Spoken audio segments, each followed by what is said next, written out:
What's up, YouTube?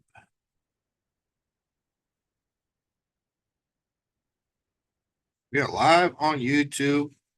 Hey guys, um, we get going here in a few minutes. As you know, this is pregame time. So get your popcorns, get your earbuds, get your drinks, get whatever you would like to relax, have some fun with us tonight on the Old World Paranormal Podcast. Guys, make sure if you were sharing this out for us, make sure you hit the subscribe button and all that good stuff. Sean is probably either in the bathroom or outside smoking a cigarette. He'll be with us in a couple minutes. Soon, Robbin Terry, the owner of Ashmore Estates, will be here with us. Robbin has been a guest on the podcast before, so we look forward to coming back. He reached out shortly after the Adam Kimmel episode and was like, "Hey, I'd love to come back on." And there's no way in hell I would ever tell Robbin no. I was like, "Absolutely, you pick the day, buddy." He will be here shortly. We look forward to it. Coming off an amazing weekend, Bree and I ran down to Mansfield, Ohio, for the great Parapsychon event. It was weird for me to have to stand in line to get into a convention.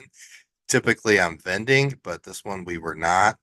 I always drop the ball and miss the deadline to vend there, but it was great. It was great because we got to just walk around and relax and go see everybody and chit chat with everybody and stuff like that. And Sean is here. Sean, we are live on YouTube. Woohoo! So that was amazing, amazing event. First time ever being to Parapsychon. Holy shit, man. I mean that's that right there. That's an event, right? I mean, speechless. Greg and Kathy that put this together, OSR. My hat's off to you. Holy crap, what an event! Um, but towards the end of the podcast, guys, if you're hopping on here, and I'll tell you guys throughout the podcast. So after we interview Robbin, stick with us because I want to add a little bit more to the conversation. Some things I want to point out and stuff like that. Now, Saturday night, Bree and I had the wonderful opportunity to go down to a local staple here in Fort Wayne. We were the very first team to ever investigate this place, and I've been itching to go back. Finally got a chance. We went down and I got him. we went down and had a lovely dinner at the Oyster Bar, and then hung out afterwards and investigated with the great Tony West, the owner of the Oyster Bar. So great time, great food. Oh my God, great food. So you guys get a chance, especially if you come to Fort Wayne, Indiana. This is one of the places that make sure you get a reservation. Amazing seafood, amazing steak, spirits, wine, you name it. Oh, top notch, top notch. So right now we're bringing on the man, the myth, the legend, Mr. Robbin Terry. He's getting on here. He's focused. He's getting the video going. He's getting the audio going. I'm thinking we connected right to the North Pole because that's Santa Claus virus on. That's Santa Claus. He's gonna kick your ass, Sean. He can't reach me. I'll stay out of Illinois. I don't think he can hear you yet I either. don't think so either. He'll go back and listen and send me messages. So if you're just hopping on here on the YouTube channel, guys, this is the pre-game edition of the Old World Paranormal Podcast. Before we hit that record button that hits all the major podcast formats.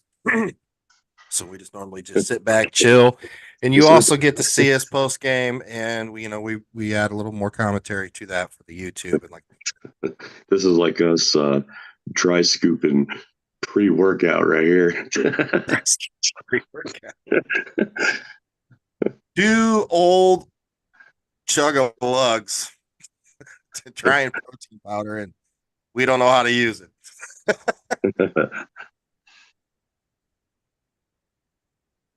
oh, oh, oh, he's putting in some earbuds there. Or he's putting in earplugs, which is what I would do if I was a guest on the show.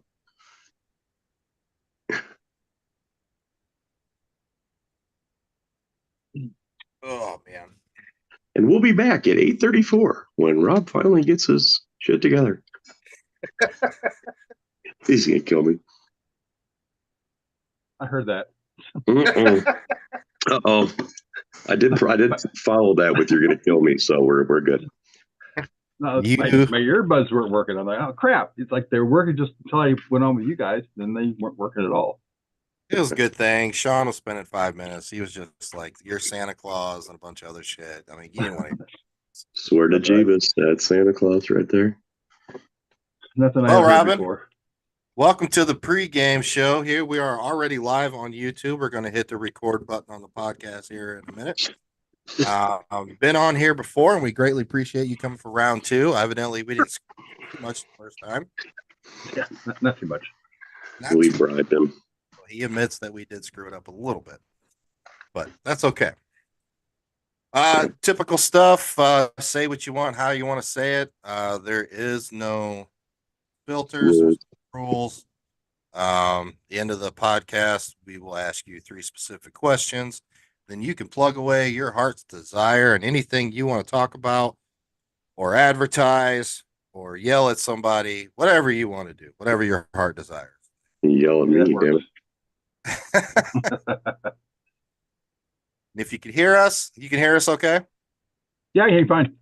All right. Sean, are you ready? Hit it. All right. Hit in the record button. YouTube, let's go. Welcome back to the Old World Paranormal Podcast, episode 115. 115, I say this all the time. It's hard to believe these numbers just keep getting higher and higher. But our guest today, believe it or not, we had back in January of last year, episode 48. So kind of give you an idea of how far we've come in a year. We're moving right along. We have wonderful guests tonight. We've got some amazing guests set up here for the next several weeks, and we're going to keep trucking along. We were talking before we hit the record button on the podcast. Nick and Bree had a pretty exciting weekend. Why don't you tell us a little bit about what happened over the weekend? Yeah, absolutely. Saturday we drove over to Mansfield and to the wonderful Parapsychon. Had a wonderful time, and it's the first time I ever been to Parapsychon. I've always heard wonderful things about it, and I always drop the ball on some of these bigger Paracons because you have to like book your vendor spot like literally a year in advance and stuff like that. I'm just lazy, so. But it was fun. It was weird, but fun. It was weird that I had to stand in line to purchase a ticket to go in versus I'm just atypically already there, setting up for vending. But what was great about it was I wasn't strapped to the table. I was able to walk around and talk to everybody and have a good time. And holy crap, Greg and Kathy, my hat's off to you. That is a wonderful event. There was so many people there. And then Saturday night drove back and got a text from Tony West, Little Chef T on TikTok. He owns the Oyster Bar, and so we decided to go down and have a fancy dinner. And oh, guys, man, I mean, this place is a staple in Fort Wayne since 1888, and it's still a staple because of people like Tony. Oh my, this dude can cook. I mean, it is phenomenal food. And we got to stick around as they closed down the bar, and then Tony came back out, and we got to investigate for a few hours, and we had so much fun investigating. I look forward to it. We're supposed to go back Tuesday night, which will be tomorrow night. Maybe Sean will actually get off the couch and join me for once. We'll see, but I look forward to that.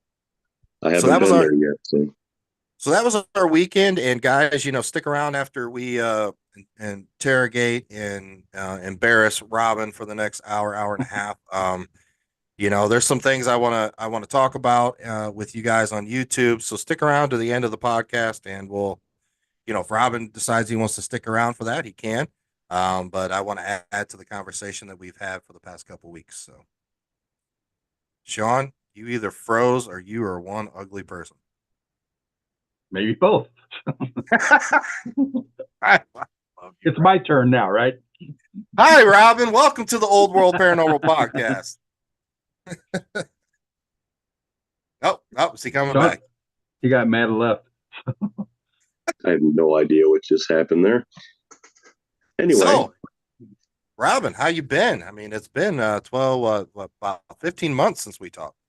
Yep. It's been going well. Things have been going great. Just keeping busy and working at 3 or 4 different type of job stuff and all. So yeah, always something going on. Just 3 and 4 jobs? Just three? Yeah, pretty much. The regular job in Ashmore and volunteering with our fire rescue and helping some other people do some things. So yeah, it kind of keeps me busy. you still got the theater as well? Oh yeah. I'm sitting in my office right now at the theater. Yep. Oh, okay. That's our house. We live there. So That's where we right. live.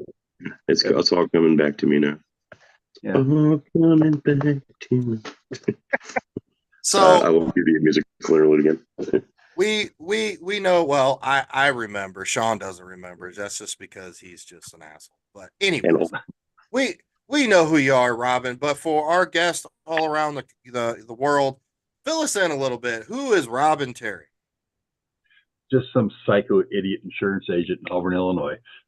So, other than that, besides that, and I also own Ashmore Estates, which has been on numerous TV shows and documentaries and all over the place. And it bought that 10 years ago this month, and so it's had that for a while as far as paranormal goes.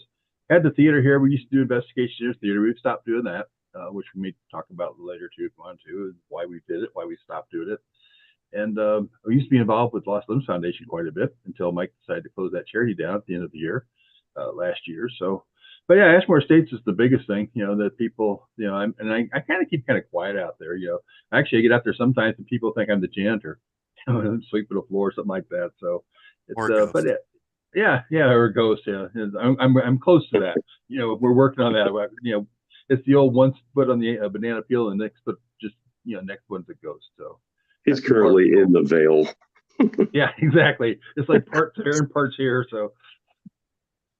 So, given the opportunity, everybody's going to kick the bucket at some point. Robin, when you kick the bucket, if you have the opportunity, are you going to stay at Ashmore's and continue to haunt us? Well, yeah, I'd have to do something like that. I'm gonna be cremated, so I told my wife to do is spread ashes around that area and a couple other spots and all. And I've been involved in, I do stuff at Rhodes and Cheney, so I'll probably throw some ashes up at Rhodes House, Rhodes Hotel, so I can haunt and harass the shit out of Mike and Crystal still, so that works well for me. And I got some friends, Roger and Matt down there at Cheney Mansion in Jerseyville, so we can haunt that place and see what it's all about. And there's different places, and I, just toss them out some places, and hell, I don't care, just throw them on the road someplace. You might be onto something there. Spread it around. Yeah, spread the bullshit around. It's like, why keep it in one spot? We had talked. I literally had a conversation. So my stepfather, he passed away literally just a year ago, and we still have his ashes. One of the things he wanted us to do with it was somebody was supposed to go skydiving, and then while we're falling, let out his ashes because that's what he did in the military and stuff. But I had made a comment that I purchased tickets for him to go to a NASCAR race the year before because we kind of knew it was coming to the end. He was fighting cancer for about 4 or 5 years. And he had a blast, a huge NASCAR guy. And I said something to my mom, like literally like a week and a half ago. I said, Mom, why don't one of your grandkids, they like NASCAR. Why don't they buy some tickets, go in the infield and just like shake some of some of grandpa out of their leg on the in the NASCAR tracks. There you go. But I don't know. Yeah, I kind of did that with my mom. My mom passed away a few years back, and I always tried to get her to ride take a ride on my motorcycle with me, and she wouldn't do it. She wouldn't do it. So when she passed away, she wanted to be cremated, and my dad's ashes were out at an area not too far from where I live, and she wanted to be in the same spot. So I'm like, Mom, you're going for a ride today.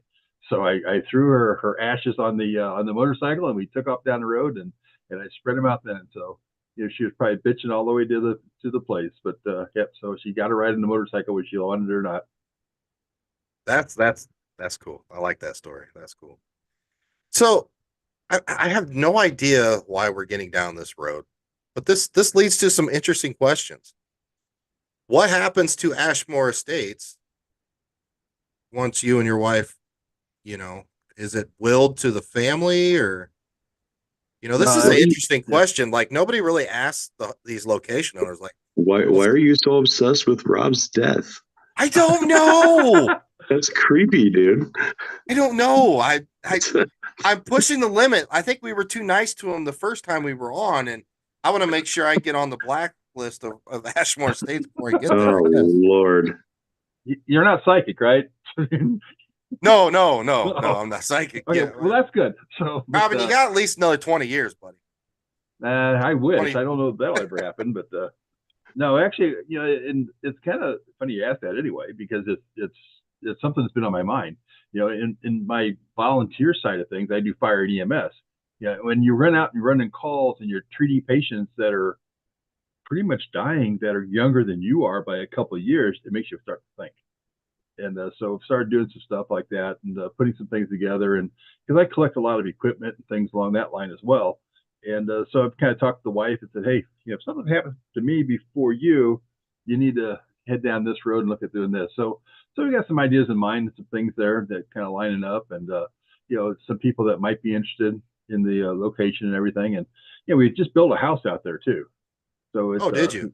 yeah, we built a house out there. I built that 2 years ago, and I did pretty much about everything myself and a couple of people that helped. But yeah, so we got a house out there, and we got a girl that lives there at the house and all too. So we've got some things in mind. If something comes up down the road, and putting things in place, and that way it'll be easier. Like on my wife and my two kids are actually up in Wisconsin, or one's in Wisconsin, one's actually not just moved back down this way, and neither one of them are interested in it at all. In fact, they think it's like dad's retirement home. That's all it is. So, but yeah, so there's no interest there with them. So it's like, yeah, I have to go someplace else. They're not involved with the paranormal whatsoever. So you built a house next to the the estate?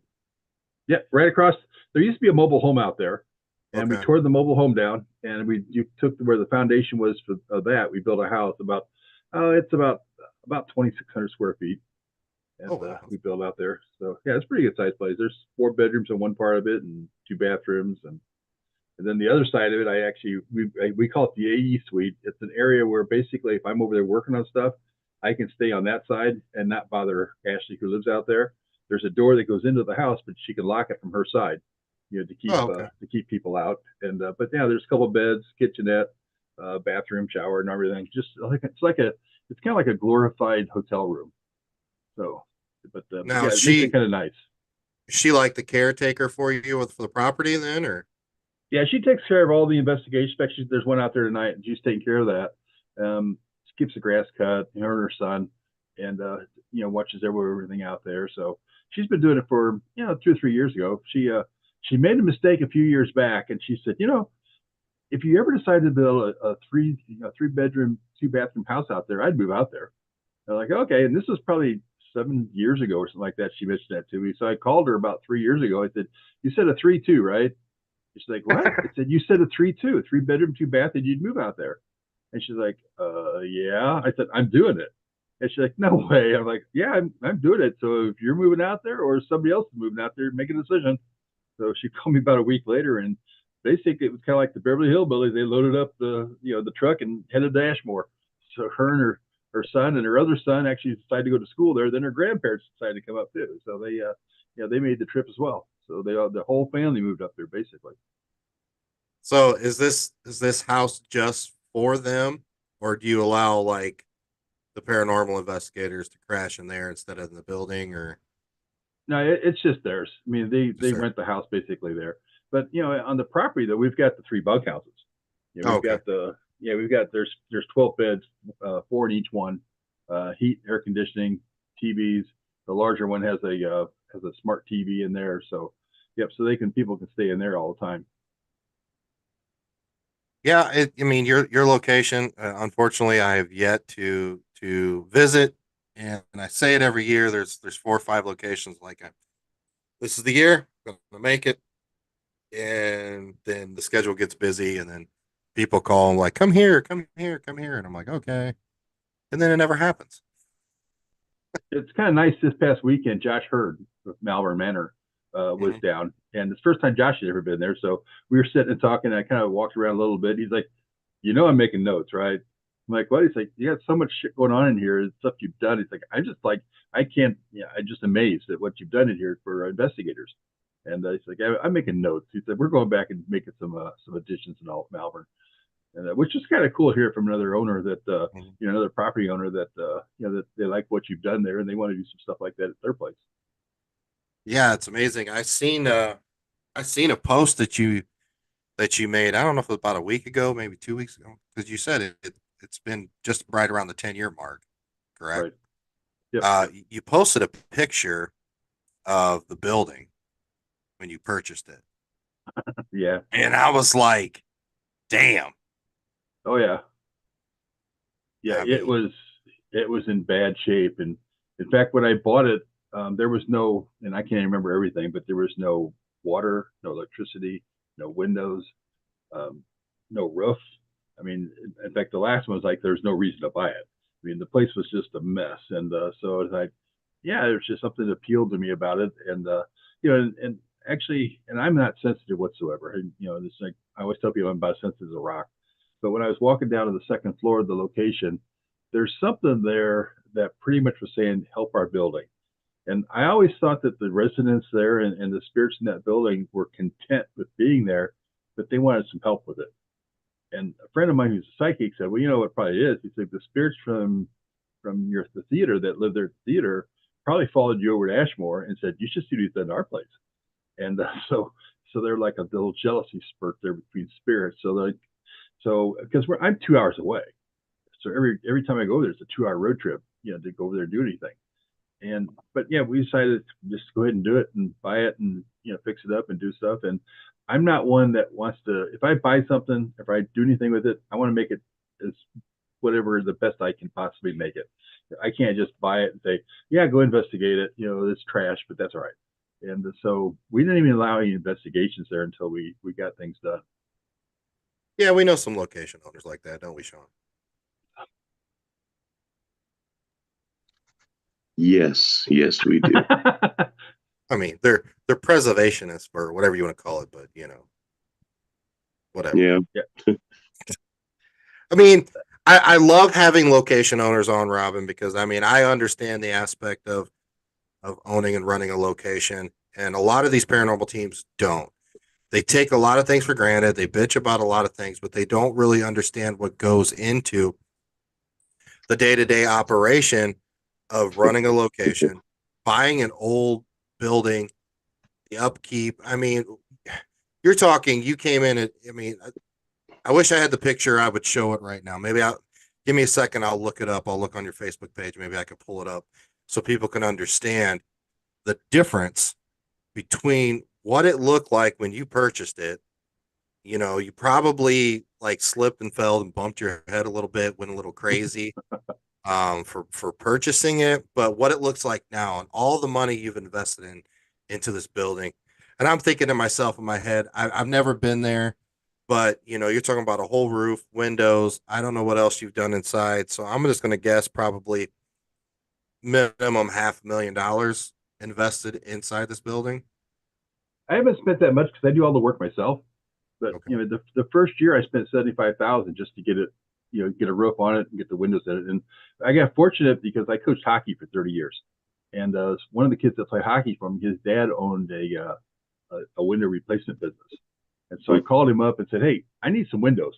I'm like, "What do you got? What can you get for me?" He's like, "Come on in, let me show you what I got." So I went in. And he's like, "Is there any particular size you need?" I'm like, I can make about anything work." And so he said, "Well, I've got everything on this side of the wall." He said, "You can have all of them you want in there for, I think it was like $700 total." And I'm like, all of them? He's like, so I had a 10 by 12 or I had a 8 by 12 or something like that trailer out there, an enclosed trailer, and I filled it with windows and took them out there. So I probably ended up, we had to replace almost 80 openings, enclose them. So I think I got like 60 windows from him. So even at, these windows are probably $3 or $4 a piece. So it's like $25,000 worth of windows that I got for like $800. And so I was fortunate I was able to do some things like that. And then I had a lot of guys that came over to help me. A lot of teams came out and helped me clean it up. And the materials from the roof, the previous owner, a group and the group was smart because they bought all the materials for him, but they wouldn't give him the money. They just bought the materials. He never did the roof, but the materials were up there, and but they'd sat up there for the no roof for like 2 years. And so I contacted the glue company that had it. He's like, well, as long as the cans haven't been opened, they're good. I'm like, but they've been frozen. I mean, it's like, no, they don't freeze. It's like, it's okay. As long as they're not open, they'll be good. So I'm like, great, because that's there was about $10,000 worth of material up there, so that saved me, being able to get a roof on it. I still had to spend like $15,000 or more material because there wasn't enough. But yeah, we've done a lot of stuff out there, and I kind of think you need to put money back in the location. I mean, the people that once I get it, just like the bunkhouses, I used to charge for the bunkhouses. We charged $50 for the small ones, and I charged like $75 or $100 for the large one. For teams that came and investigated, it's like, hey, if you want to spend the night in the bunkhouse, you can. It's going to cost this. Once they were paid off, I'm like, I'm not charging for them anymore. So it's like, I got my money back for it. That's it. I'm done. I'm not worried about trying to make money on it. It's a hobby, and you can make some money off your hobby, but at the same time, you shouldn't try to get rich off your hobby. And so that's what I did. But we just put a blacktop parking lot in just about a month ago, and it was $15,000. But it was something that we just wanted out there. It's made the property work better and made things just nicer out there now. So it's you do things to make it better, and that's what we've done all along. Tried to. And kind of piggybacking off of what you were saying earlier, Nick, people that are buying these properties that, are haunted or whatever and want to open them up to the public, these properties are investments. This is not, you're not buying some old beat up house down the street and inviting your friends over to spend the night. This is something that is going to need constant maintenance, constant restoration if you decide to go that route. It needs to be safe. It needs to be inviting for people to come in. So, people that are out there doing this the right way, like Rob, it's about the potential of your investment, because you're not just buying a place to open up to the public and have anybody come in and just hang out. This is a real investment and a real place for the community. So yeah. So what you're doing is absolutely fantastic. Well, thanks. Yeah, I mean, I agree with you too. But at the same time, I think that you need to do some things for the community. We're scheduling in September. We're going to have a free day where basically it's going to be a free tour day, and we're just asking people to bring in donations to the Coles County Animal Shelter or the Ashmore Food Pantry. And in fact, I think I'm going to set up. Since we hit the blacktop for the parking lot now, I'm like, well, heck, let's use it. So we're going to set up and allow vendors to come out there and set up out there and not charge them a dime. Just ask them, hey, you make a donation to one of these charities, it'd be great. We'd appreciate it if you make any money. If you don't make any money, you came out and had a good time, hopefully, and that's it. But so yeah, we're going to use the parking lot for that because it's perfect now. Rather than having just rock out there, we got the blacktop, and we got plenty of room to park on the grass and everything. So we're going to do something like that in September. And we've done some other charity events. We do our kids' days that are for autism, that we help the local autism area through Charleston High School. And you have to get back to the community that you're doing stuff with, everywhere that's out there. And if you don't, you're just doing it all for the wrong reason. Absolutely. Robbin, you are what is right about this paranormal. Well, thanks. We try to. Well, you're setting a great example. Yes, absolutely. The past, 3 or 4 weeks here on the podcast, we've had to dive into some unfortunate things, and talk about the hard conversations and stuff that's going on in the paranormal that, people want to just shy away from. And it's great to actually sit down and talk more about the positive stuff in the community. And I will ask you, here in a little bit, what your thoughts are on all this stuff that, that's been going on. But it's a thin line, like you said, and I've talked about it a lot. The paranormal is a business, but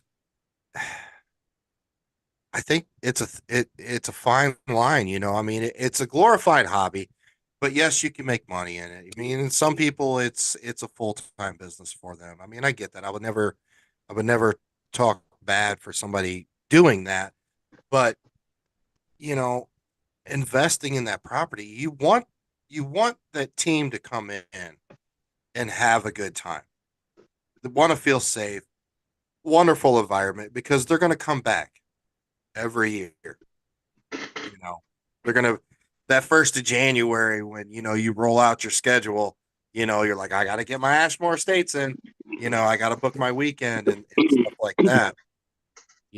That's the important stuff. I mean, I guess if you just own it, you buy a location. You're like, yep, go investigate it. Yeah, well, okay, you're apt to get somebody in there at least once. But repeat customer, I don't know. I don't know. Gonna But take a moment here. Since you guys are all in the same state, Zach Wenzel from Blood Moon Paranormal just joined our Oh yeah. YouTube chat. I'm assuming that you guys probably know each other, Rob. Yeah. Yeah. Yeah. Good dude. For those of you listening or watching, make sure definitely to follow Blood Moon Paranormal, especially on YouTube, because their stuff is incredible. You watch some of these TV shows and it's like, oh, it's great editing, great effects, great everything. This is a guy who's making these videos on YouTube, who's going to school to learn how to do this stuff. But man, talk about some top-notch videos. If you get a chance, check it out. And we're going to have them on later in the year again too for one of their big upcoming projects. So there you go. Back to you, Nick.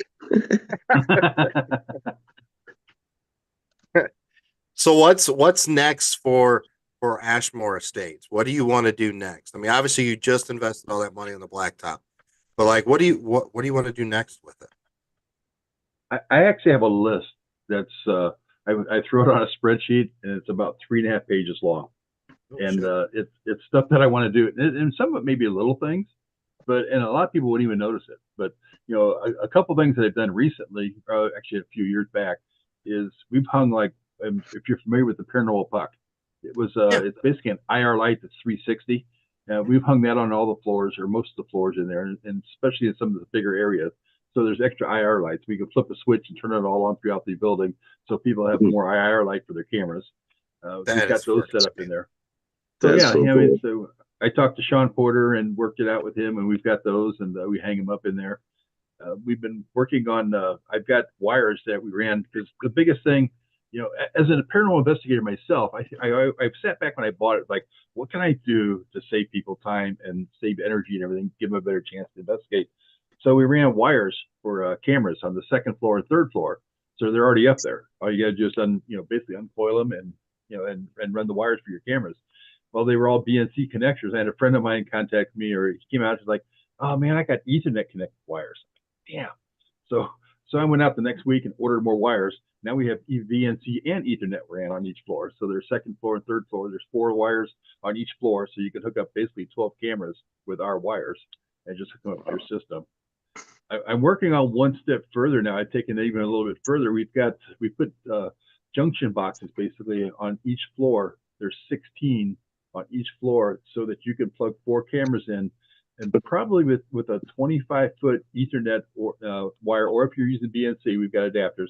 You can hook into basically about any place in the building, and I've got the wires there for that. So we're working on that. I got to finish the 3rd floor. I got the 1st floor, 2nd floor. Then we decided to build a house. And so this one on the back burner. So I got to do the 3rd floor because there's 16 of these little boxes.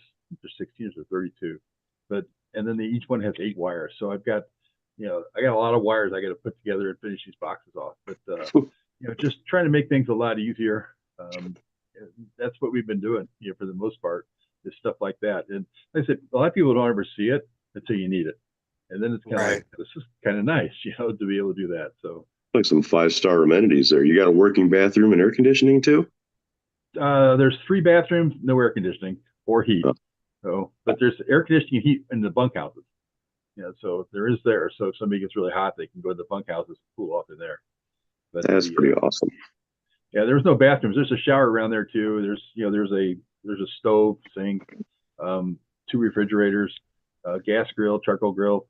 and we got a fire pit outside. There's probably, I don't know, probably 6 to 8 years worth of firewood out there, that's already there, ready to go. So yeah, so we got plenty of firewood, I hope, for a while anyway. We need to book a stay at the Rob Terry Hotel, but Right? that sounds better. That sounds better than a Holiday Inn. But Todd Bonner from up in Detroit area, he was down there the one year, and he came over, and I was talking to him, and he was like, "This is like the paranormal Hilton." And so he said, with all the amenities you've got in here, it's like it's great. You can come down here for a week and spend the weekend out here if you wanted to, and and that's kind of what my plan was, just to make it, because as you guys know, every place you go, you could go to the most haunted location in the world and never get anything. So that, well, if I can make the place at least an enjoyable visit while they're there, even if they don't get anything, at least they can walk away and say, it was good to stay there. We had a good time. We'll come back. And even if we don't get anything, we're still coming back. It was, now you go to some place that's just a disaster. And you're like, gotta grab the mask, grab this. I don't think it's safe to be in here and there. And there's like, you're not coming back if you don't have any experiences. Now, if you have a lot of experiences, you might, but it's just, then it's kind of questionable if you want to come back to some of those locations. Mm-hmm. Definitely. Yeah, I mean, we've been to, locations, and where we walk in, and you know somebody owns the building, but a team runs the paranormal investigation, and you walk through the building, and it's just like nobody swept the floor since 2010. The guys filled the place with just junk everywhere. I mean, it's a cool location, and you get good interaction, but it's kind of like a last resort booking, because there's nothing. Yeah. I mean, you got to go to the gas station to go to the bathroom, or if you need anything, Well, it's before just I bought it, you had to do that. Before I bought Ashmore, because I went out there and investigated before I ever bought it. I was out there a couple years before I bought it, and the guy told us that owned it. It's like, if you had to use the restroom, he said Walmart's 7 miles down the road. So that's where you're headed. You had to go to Walmart if you want to use the bathroom, and so it was pretty bad like that. More like somebody's front lawn down the street. Yeah, pretty much. Yeah, fortunately out there's nobody around, so you can get away with a lot of that out there. There's one house that's now just rented, but it was a duplex for the originally for the hospital, but yeah, now it's rented out, so it's a little tougher now because you're not the only ones in the area. right. I mean, for us gentlemen, it's easy to go outside and just take a number one. No, you got to take a number two. Yeah, I mean, I guess you're going to take a drive, but the ladies now, which pretty much is the majority of the paranormal field, um, they really want their bathrooms. Oh yeah, that's Just usually the first ladies. question. Yep. Do you have running water or a bathroom? That's usually the first question we get is like, do you have a bathroom on the premises? Now, do you have like a gift shop or anything in there? Or Yeah, we actually expanded it this year. We used to sell like t-shirts and hoodies, and that was it. Excuse me. But this year we went to a little broader. Actually, over the last couple of years, we've got hats, charcuterie boards. My son has an engraver that we've been doing. We've engraved keychains, earrings. I mean, we got all kinds of stuff. So we just kind of done a little bit of anything and everything just to try it, just to kind of give people a chance to to pick something up and try to get stuff that's cheap, so that they want to come out there. I mean, I had a group of mentally challenged adults out there earlier this year, and they don't have a lot of money, and so I talked to the guys that basically the chaperones came down, and so we pulled out some stuff that was like $3 or $4 or $5, like water bottles and all that that they could have that had the name on there and all. And they were thrilled because they were cheap. They could get them and take them back with them. So we just stuff like that. As Zach from Blood Moon said, around the time when you first got the place, he remembers his first time at Ashmore, the bathroom was out in a camper. That wouldn't have been mine. That would have been one of the other owners. Huh. They said it was around when you first got it. Okay, yeah, because actually there was nothing like that when I had it. We brought a portable toilet in, just a regular, porta potty. But yeah, that was the only thing we had. Scott, I think the guy that owned it when it was a haunted house, I think he had a toilet in a camper, is what he was doing at the time. what about, do you sell any like small paranormal equipment items there or anything? We haven't because it's just, I mean, there's so many choices, with stuff. So we haven't really sold anything. What I have done recently, I've been putting it together and got it. I'm trying to put 3 sets together that we can, rent. I say rent. I just assume that people use them, but unfortunately, I don't want to. It's too expensive. I mean, it gets so expensive. Plus, I'm not just buying the just a K2 meter give to them. We're looking at bigger stuff. I've got like the S box and the SB7s, and in fact I've actually got them down here starting to right behind my desk. In fact, I picked up some stuff. I don't even remember what's in here now from Ghost Stop that we've been buying equipment and everything and doing stuff here. We've got stuff that they can do the ESSA system, with the headphones okay. and everything, and that stuff's all in here. One of their newer pieces of equipment, the dead belt. So we've got that in here. So and that's just some of the stuff here. I've got a bunch of other stuff that I have one building that I bought just to keep my paranormal equipment in. And so we've Wait, you said you bought a building for your equipment? Yeah. Do you have That's that what he much said. obsession with equipment? Well, I have about, I think this, I lost count, but I think it's between 20 and 23 of the original Frank's boxes. Jesus. Yeah, it kind of gives you an idea. Probably 30 Ouija boards. I've got the building itself is used to be an old ambulance garage, and I had I bought it basically so I could do fishing on one side and then my paranormal equipment on the other side, and so that's what we've been doing. And it unfortunately I haven't had a chance to do much fishing, and actually I haven't had a chance to do much paranormal stuff either. So, but yeah, that's what the building's for, and it's probably kind of that's kind of the building where it's at, and one of the walls where all the equipment cases and everything are. So yeah, and so See, it's Sean, just I'm not that bad. Close. I'm not even close. Not even close. He's got like a miniature version of the Ghostbusters firehouse. I just assumed the mystery machine is going to roll out or the Echo one or. Right? I sold that. Yeah, I sold the mystery machine. Yeah, I remember that. I think last time we had him on, you had either sold it or were going to. Yeah, I think it probably was talking about selling because I sold it about a year ago. Yeah. Okay. And, yeah. So so that one's no longer around.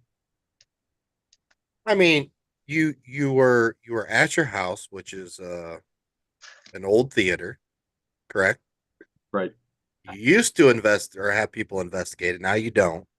Right. So, I mean, you have equipment right there. You might as well just set something out. Let's see if we get some paranormal activity on the podcast here. Oh, yeah, you can find out what's going on. But the problem I have at the theater is I don't know if you're familiar if I even brought it up before, but this is why we don't do it anymore. Because of Richard's book? Yeah, well, actually, not just because of this book, but because of what we had encounters with here. Oh yeah, remember that? That's yeah. all See, now I'm remembering John Wayne Gacy. So yeah. So yep. So we kind of quit doing investigations here, just for that reason. Because do you still have the items? Oh yeah, I'm not getting rid of that stuff. I mean, so yeah, I still have the armoire is what we had that it was basically the attorney that represented him owned it, Karen Conti, and yep, we still have that. I think last time we had you on the podcast, we saw that armoire. Did we? It's upstairs, so I'm usually not up there doing these, but might have been, but not generally. I don't know. That rings a bell. I don't know. Sounds You might familiar. have showed us a picture of it. It could be too. Maybe. But yeah, in fact, it's kind of interesting too because the couch out at Ashmore, in our big large bunkhouse, we got a pull-out couch that was owned by the attorney. Had nothing to do with Gacy, other than the attorney owned it. So yeah, so it's kind of cool when people come out and like, yeah, that couch was owned by the attorney represented John Wayne Gacy, and they're like, yeah, no way. I'm like, yeah, it did. So that chair over there. So. And it's super haunted now. Yeah. So Is it because of the weird activity, or you just don't particularly, one, you live there, but two, don't trust people around that stuff? Or Yeah, pretty much both. I mean, it's actually kind of like all the above. We've when we were doing investigations in the past, and everything was fine for a while until we started realizing that it was kind of like the timing, because when we realized that Gacy was, possibly here, I started running into problems when people are doing investigations because they always want to try to talk to Gacy. Well, when they do that, a lot of times, 75% of the time, because we actually document it and find out, 75% of my time, my heart would go into AFib and it would start beating erratically and things like that. So we just said, that's it. We're not doing it anymore. And so we quit doing it. And just for that reason, I did have a couple TV shows that were expressing an interest in it, but they weren't willing to live by my rules. So I like, forget it, not going to do it. And so, yeah, yeah, I could see that. well, I was going to let them, actually, the one I was going to let them do it. I mean, you guys can come out and investigate it, look for Gacy, but you can't put me in a hotel room while you're doing it. And they didn't want to spend the money to put me in a hotel room while they're out there. I'm like, I'm not going to charge you to come out here because I never charged anybody. I said, I take it back. I did charge people, but I donated all to charity. And I gave them a receipt that night that shows that I sent it to the charity. But yeah, I told the network, I'm like, you guys come out and do it if you want to. I said, but you got to pay for the hotel room for me. And they're like, oh, we don't do that. Well, then you're not coming. So simple as that. Was this a big time network or just one of the streamings? No, it's kindred spirits. It was Kindred Spirits. Yeah. They wouldn't pay for a hotel for you? No, no. What So the yeah. fuck? And I told them exactly why. And they're like, no. And I did talk to producers from Jack Osborne's show when he was out at Ashmore. And the producers asked, I just said something like, Jack really wants to go out and start do some other investigations. He really into true crime. I'm like, I kind of got both for you. And he's like, what's that? I told him about it. He's like, oh, hell, we would do this in a heartbeat. I said, well, here's the deal. And I told her, it's like, we would put you in a hotel. That's not even a question. Just let us know. And as we get picked up again, we're doing it. I'm like, all right. So she's like, that would add so much to the storyline. And I agree. It's like, yeah, the owner wouldn't even stay in here while we were investigating because, and it was true. I mean, it's like we start documenting it. And 75% of the time, like one night I had to go to the hospital and being an EMT, I went down and my heart was racing. I could feel it.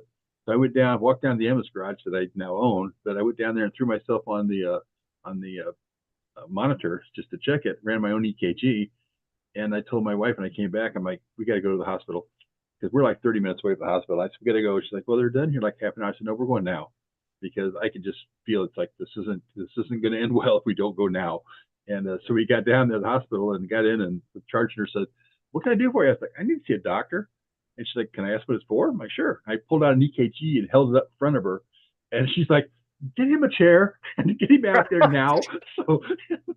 So yeah. So as we're going back to the room, she's like, it's okay. Can when we take you back here, there's going to be a lot of people in the room. There's going to be a lot of dudes. They're going to start.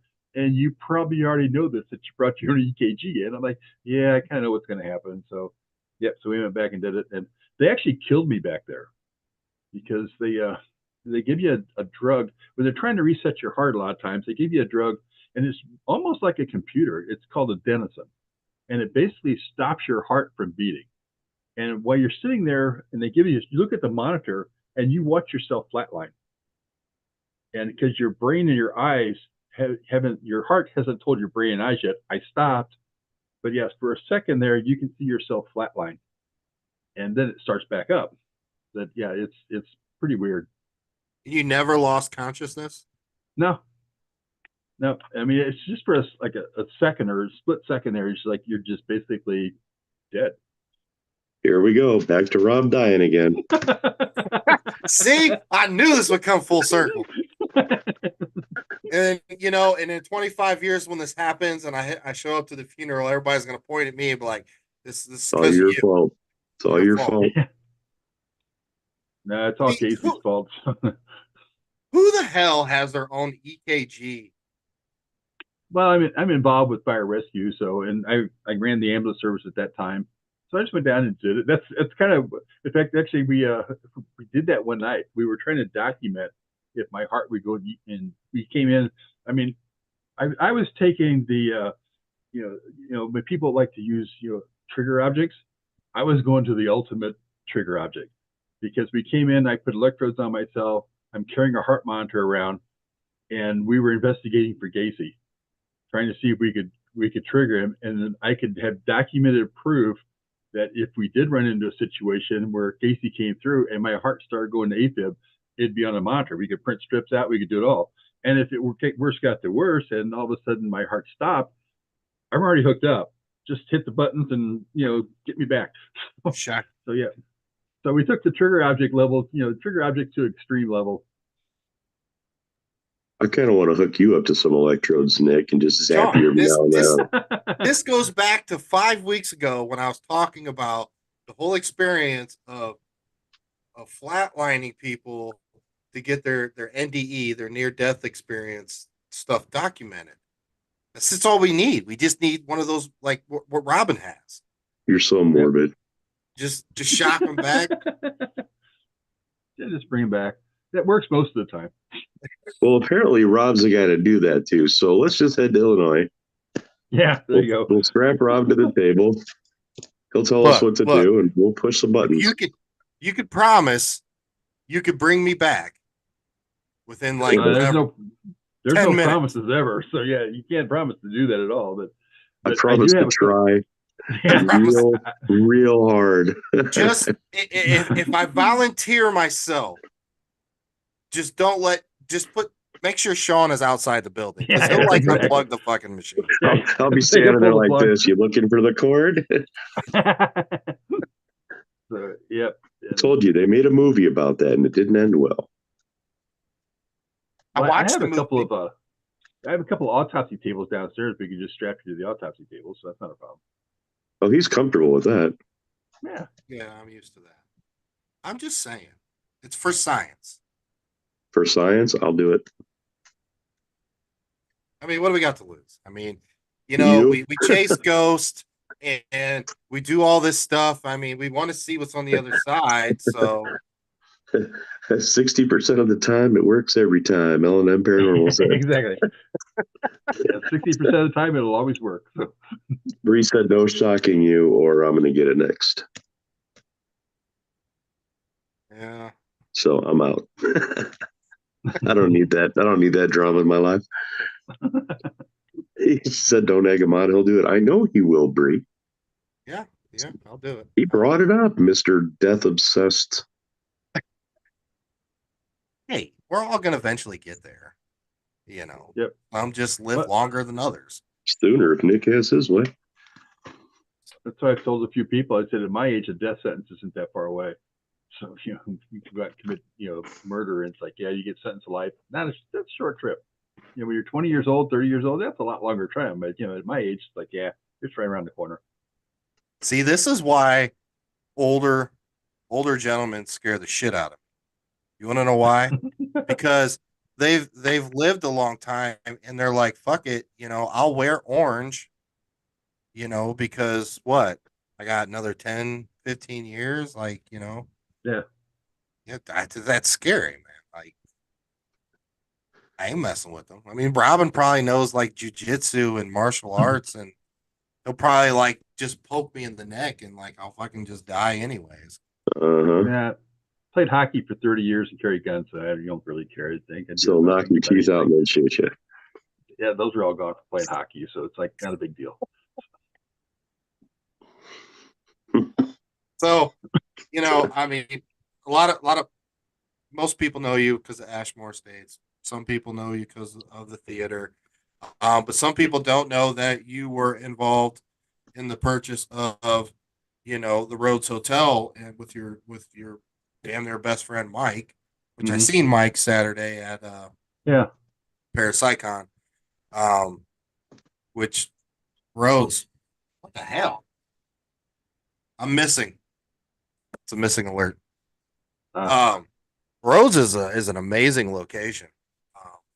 I've been there, investigated, that place. Do you have any interest of at some point, I don't know, adding to the collection here?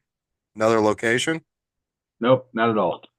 So, yeah, I've because I used to get it. In fact, it's kind of slowed down a lot, fortunately. But I used to get every time some place came up for sale, like Whispers Estate was for sale like a year or two ago.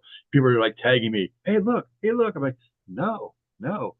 In fact, with Rhodes, it was kind of funny because Gail, who owned Rhodes Hotel at the time, she contacted me and said, "Hey, I'm going to sell Rhodes Hotel. If you know anyone who's interested." I think, Gail, it's 4 hours away. I am not interested at all. She said, "No, I didn't think you." I said, "Maybe somebody else." And I said, "No, I'm not." But then after we get done talking, I started thinking about it. I'm like, you know, maybe Mike could be interested. So I talked to Mike about it for the charity, and he said, "Yeah." So we worked out a deal that we could we could put it together so that basically the charity could buy it, and it worked out great. And then when he decided to close the charity down, I actually had a a written agreement that I had first option to take that back. And they never asked me. They didn't get anything writing and said I didn't want it. So one of these days when I sue them, no, like so Crystal ended up buying it, and that deal there with when Crystal bought it, she had to pay the appraised value for it. It wasn't a matter of like give me $1 and you can own it. No, it wasn't. She had to pay the appraised value on it. So people may think that it was like kind of like under the table thing. Not wasn't at all. It was you can go to the courthouse and pull it up pull up the parcel, see exactly what she paid for it, everything like that stuff. But that's not hard to do at all. But yeah, so she had to pay. She had to buy it basically from the charity, and here's Mike trying to use the money and trying to get rid of the money basically. And and then all of a sudden he's got this huge chunk of change that now he's got more money he's got to get rid of from selling the hotel to Crystal. And so yeah, so it's but it was kind of tough for him while they're trying to trying to basically find something to do with the money. So Right. but yeah, but it was and Rhodes Hotel. That's probably the place I've had my strangest experience ever, and it was before the charity owned it. We were out there one night and we were doing I was with a group and they were doing a séance. And you've been to Rhodes, haven't you? Yeah. Okay, well, you know where the parlor room is, the one there where like had basically would have been like for viewing for caskets and everything. And then there's the long room there that like the ballroom as he calls it. We had tables stretched from the parlor room into the ballroom, and there was probably 20 people sitting around these tables. And I'm sitting right next to the person doing the seance, and everybody's holding hands in this huge circle. And I'm looking at the other end because I'm thinking this is all just bullshit. And I'm looking and I'm watching these people and their eyes keep going like, whoa, like what the hell? And one right after the other, all the way down the line, just kept doing that. And it finally got to like where I am. And I'm like, oh shit. The floor did like a wave. And in fact, the easiest thing to explain is how you used to go to baseball games and everybody would stand up and do the thing. That's what the floor did. And it was like, this is weird. So, and then after it did that, then it goes at the end, the REM pod that was sitting on that counter over there, the REM pod went off. So it went through the whole table and then the REM pod went off. And when it was bought and the charity owned it, Mike's dad was underneath there doing some stuff in the crawl space. I said, hey, you got to do me a favor while you're down there because he's a little skinny guy about, he can get in anything. He was down there and I said, you got to look underneath here and look and see if the rafters are all good. I said, see if the floor joists, are good. Make sure they're good. And he got there and he came back. He's like, yeah, they're all no cracks, nothing at all. I'm like, okay, that just I can't explain what happened like 3 or 4 years ago before that. Then so, but yeah, that was the weirdest experience I ever had. Was at Rhodes Hotel when that went on. Now it begs me to wonder. You said about 20 people, right? Yeah. Did you guys all go out to a Mexican restaurant before this? No, Nick, we didn't do one of your stunts. Sorry. Oh, The whole paranormal community knows about Nick and Mexican food. Let me I tell have you something, gassy Rob. problems. I can't. Let me tell you something, Rob. A couple weeks ago, we went to the USS Edson up in Bay City, Michigan, old World War II destroyer. So, mind you, the hallways are small. I had to duck through the entire thing because apparently they didn't make people that were my size back then. Nick's walking in front of me, got a camera in his hand, and he lets one rip. Right, stops in the hallway and lets one rip. So I have to walk through it. I have to walk through this demonic essence. And then he takes another 5 steps forward and does it again. It was like being on a submarine. There was nowhere to go. and we didn't even have Mexican food. So it doesn't matter if it's Mexican, pizza, whatever the case. Don't investigate with Nick and stay too close. Or at least Or walk stay in front of him at least. Yeah, exactly. Or, Yeah, stay in yes. front of him. Yeah, then you can crop dust him. I mean, come on. It was the perfect opportunity. Tiny hallways. He's already bending down. I'm in front of him. I mean, If I didn't fall asleep when I did, I would have opened the door to the room you guys were staying in and ripped one and then closed the door. Nobody would have known the difference. So Bree would have just been like, "Oh, there he goes again." Yeah, there's Nick. Yeah. My eyes aren't watered. That can't be Nick. That's accurate. You don't know. Then everybody's their eyes light up, like they realize it's not me; it's something else. Yep, that's got to be paranormal because it's not Nick. So, Robbin, I have to ask you, and because it's important to ask you because you are a staple in the paranormal community. You know, there's so much negativity towards each other in this field. On top of the individuals that are sneaking into this field that literally should be behind bars. Honestly, um, what what is your take on this, and what do you think we should do about this, like moving forward? I mean, I don't think it's necessarily just in the paranormal. You see it here because there's people who do more documentary type stuff, things like that. It's all over the place with the negativity. There's I think it weeds itself out. Some of it's just going to go away because some of these people that are putting the YouTube stuff channels up there and things along that line they're doing some things that just probably shouldn't be done. The people that are involved in the paranormal, I don't think they really pay much attention to them because and I don't want to name names because I don't watch that stuff, so I don't know who's watching it. But some of these people that are doing the paranormal YouTube stuff that are out there with all the demons and everything, I don't think true paranormal people watch that stuff. I think the 12 to 18, 19-year olds are the ones that are watching a lot of that stuff, and that's all their viewers because they think it's cool because either the guys are cute or they may have a cute girl on there. And like you said earlier, mostly girls are involved in the paranormal, and that's true. And I think that's the ones that probably pay more attention to some of these younger groups that are out there doing this stuff. And there's no way to make it go away. Yeah, I mean the venues we could tell no, we're not going to let you come in and do that stuff. But at the same time, it's entertainment for a lot of them. I don't like anything that's illegal. I don't think that stuff should be done. And there's situations where venues are bringing in staffing or bringing in anything that's illegal or allowing illegal activities to go on, then they need to be, the word needs to pass like, hey, stay away from this place because they're allowing this stuff to go on. But I mean, it's like I had somebody contact me with a venue that said, we need to, as a venues, we need to unite and just say no more YouTube videos can be shot in our building. And I'm like, why? Because like some of these people, you go out and watch these people. I mean, I get contact all the time. It's like, we've got a YouTube channel, we're gonna come out and shoot it. And I'll look at it and they've got like 45 subscribers.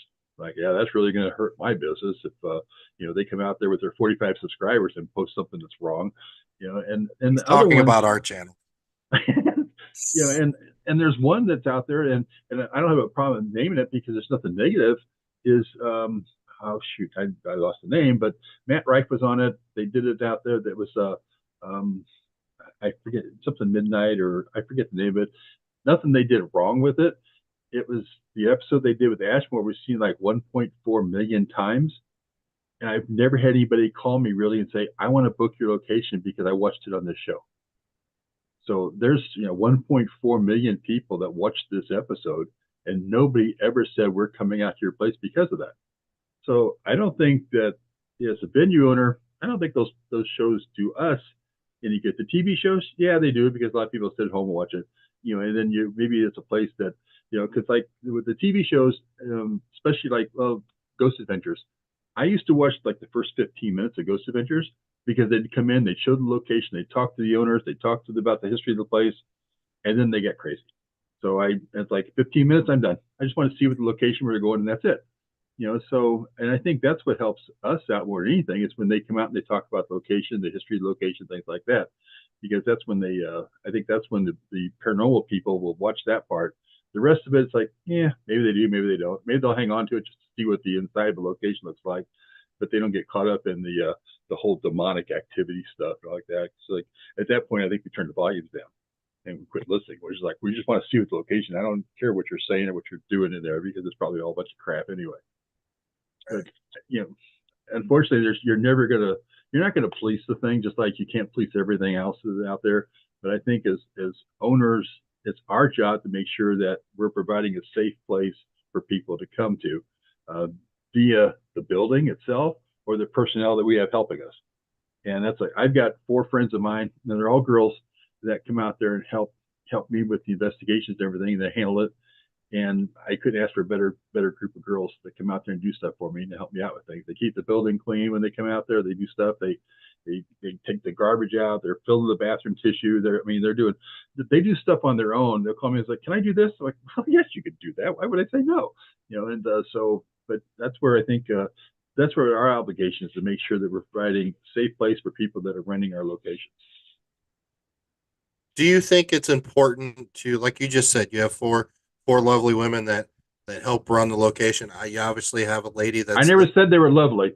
I said they were 4 nice. okay. They also function as owls at Christmas time.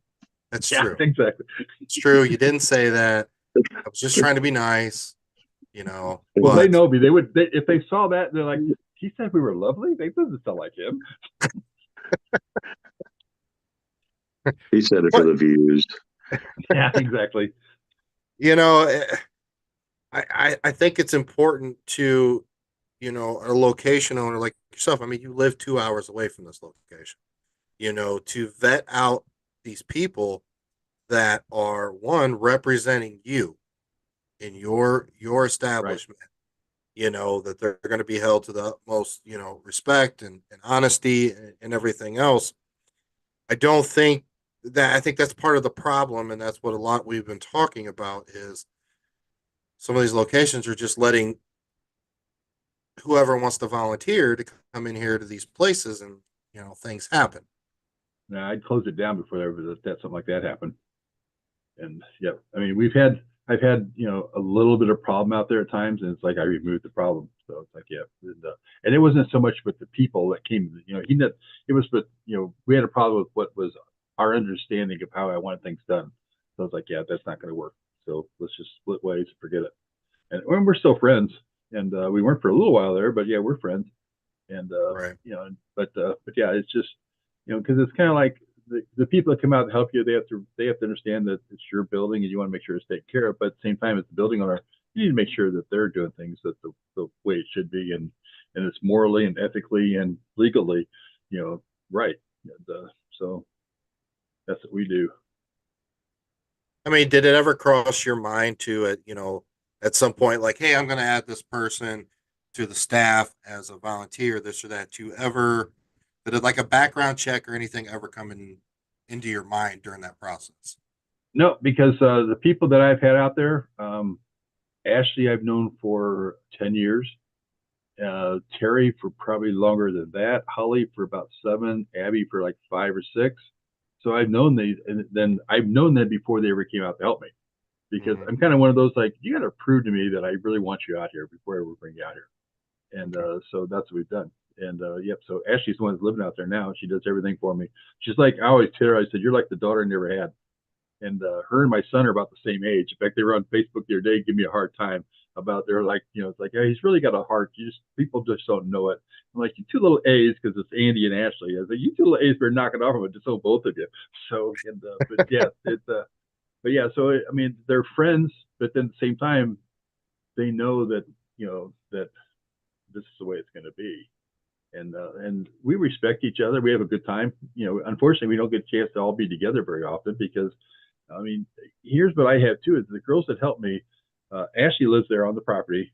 Abby's about 45 minutes away. Holly and Terry are like 2.5 hours away. So they think enough of the property and to come out there to drive 2.5 hours out there just to help me with the property. and Abby's the same way at 45 minutes or 45 to an hour away. So it's so there's a time commitment to them. If they were out there for the wrong reasons, you wouldn't drive that far to come out there too like that. But no, they're not they'll come out there doing it on one-time night investigation, and then they're headed back home. So and I said something to a couple before, they're like, we just love being out here. And I think that's what they do. And that's why we use the tagline, some call it home out there, because I think that's really what it is. And people come back, come out there and they don't want to leave. I just had a girl investigating Sunday night that she had a hotel room that she was supposed to go to. She never even made it back to the hotel room because she didn't want to leave the building. They stayed there till like 6:30 in the morning and then drove 10 hours to go home. So, but yeah, I think they enjoyed themselves. Sean, something just popped in my head. Why And am I suddenly very afraid? saw the smoke come out. I'm very afraid. Robbin's describing, his staff and these ladies that help him and stuff. I remember as a kid watching a show called Charlie's Angels. Yeah. It's kind of like the same Charlie. Thing. Robbin's Charlie, and he's got his little angels. No. Yeah.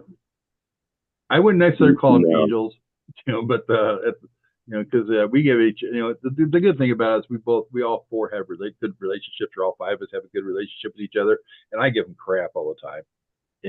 But at the same time, they know that, okay, yeah, he's pretty serious about this. We need to do this. But yeah, so they're, they're good. We have a good time with everything. So if you're watching this right now, so you see two pictures, which would be right behind Robbin. Okay. The top picture that you see in the screen is the Rhodes Hotel in Atlanta, Indiana. The bottom one is Ashmore Estates. Yep. This is what it looked like back originally. Oh my. That's a big place. Yeah. What was it originally, a poor farm? Right. Yep, that's what it is. Basically, when it was built in 1916, that's what it was built as. There was a poor farm there originally, but then that one had a lot of fire damage done when a little girl got getting ready for breakfast. Excuse me, and her dress caught fire, and she perished from the damages done from the fire. But yeah, the building was in really bad disrepair, so they had to tear it down. And so it was built in 1916. Right. When did it close? 1959, as far as a poor farm. Okay. What was it between 59 to? It was basically for the most part, a psychiatric care facility. Okay. For the mentally challenged. Yeah. So, yep. It seems to be the theme. A lot of the old poor farms kind of went that route. Yeah, I think it's probably basically because they were already kind of set up for that type of situation. It was easy to transport. Plus the counties owned them all. I mean, there was one in every county, so the counties owned them, and they wanted to get rid of it because they had no use for it anymore. So somebody came out and said, "Hey, I'd like to make the psychiatric hospital." It's like, yeah, buy it right here, and you can have it. And so it's like, get it, move it, and be done with it. So that's what most of them did. That'd be nice. Like somebody can give me a poor farm. Yeah. Just saying. Poor guy, poor farm. I mean, 1 and 1 equals 2. Just saying. Look a brother up. He's trying to wiggle his way into your will, Rob. Yeah, I think I got it right here someplace. I've been working on it on my desk. So I can update. Will's going to say, absolutely no Nick Carbone. I've had people that want to get on the will say, could you just put it in there? They're contacting me about buying one of your Frank's boxes then when you're gone. So, yeah. I was going to say, you don't need all those. I mean, we'd be more than happy to take care of one for you. You guys are just thoughtful. I really appreciate your thoughtfulness. I'll even pay for the shipping. It's bringing tears to my eyes. Actually, I told Frank Sumption years ago when he was alive that because he had posted something on Facebook about, this is why I don't do these, because people get them and sell them. I sent him a message. I was like, I'm not selling these, Frank. I said, I have no intention of selling them. And so I pretty much said I'm not going to. At some point in time I probably will, because I just don't. if they got to go someplace. So yes, I probably will sell some of them before too much longer anyway. So, Robin, we always joke around about, creating the paranormal 10 commandments, the do's or thou shalt not take unsolicited photos, stupid shit like that. Yeah. So, give me a couple that you think should be on the paranormal 10 commandments. Oh wow. Let's see. Thou shalt not fart in confined spaces. Yeah, exactly. It didn't make the cut. It Didn't make the cut. It didn't make the cut. That's the 12th commandment.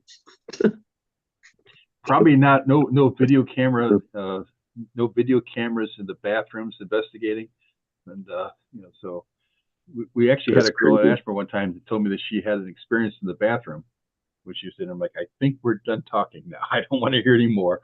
So, but yeah, so you got to keep cameras out of there. You can't investigate the bathrooms because you have experiences in there. Probably out of some of the bedrooms. I mean, I know a location that actually has cameras set up in the bedrooms where the people are sleeping, and we don't do that. And I do have one camera. I take it back. I do have a camera set up in the hospital bed that we have. There's no mattress. All it is steel springs. But no, these people, and nobody was spending the night there. But yeah, that's a little bit far fetched, having cameras set up in the bedrooms where people are planning on investigating. But, why would somebody have cameras?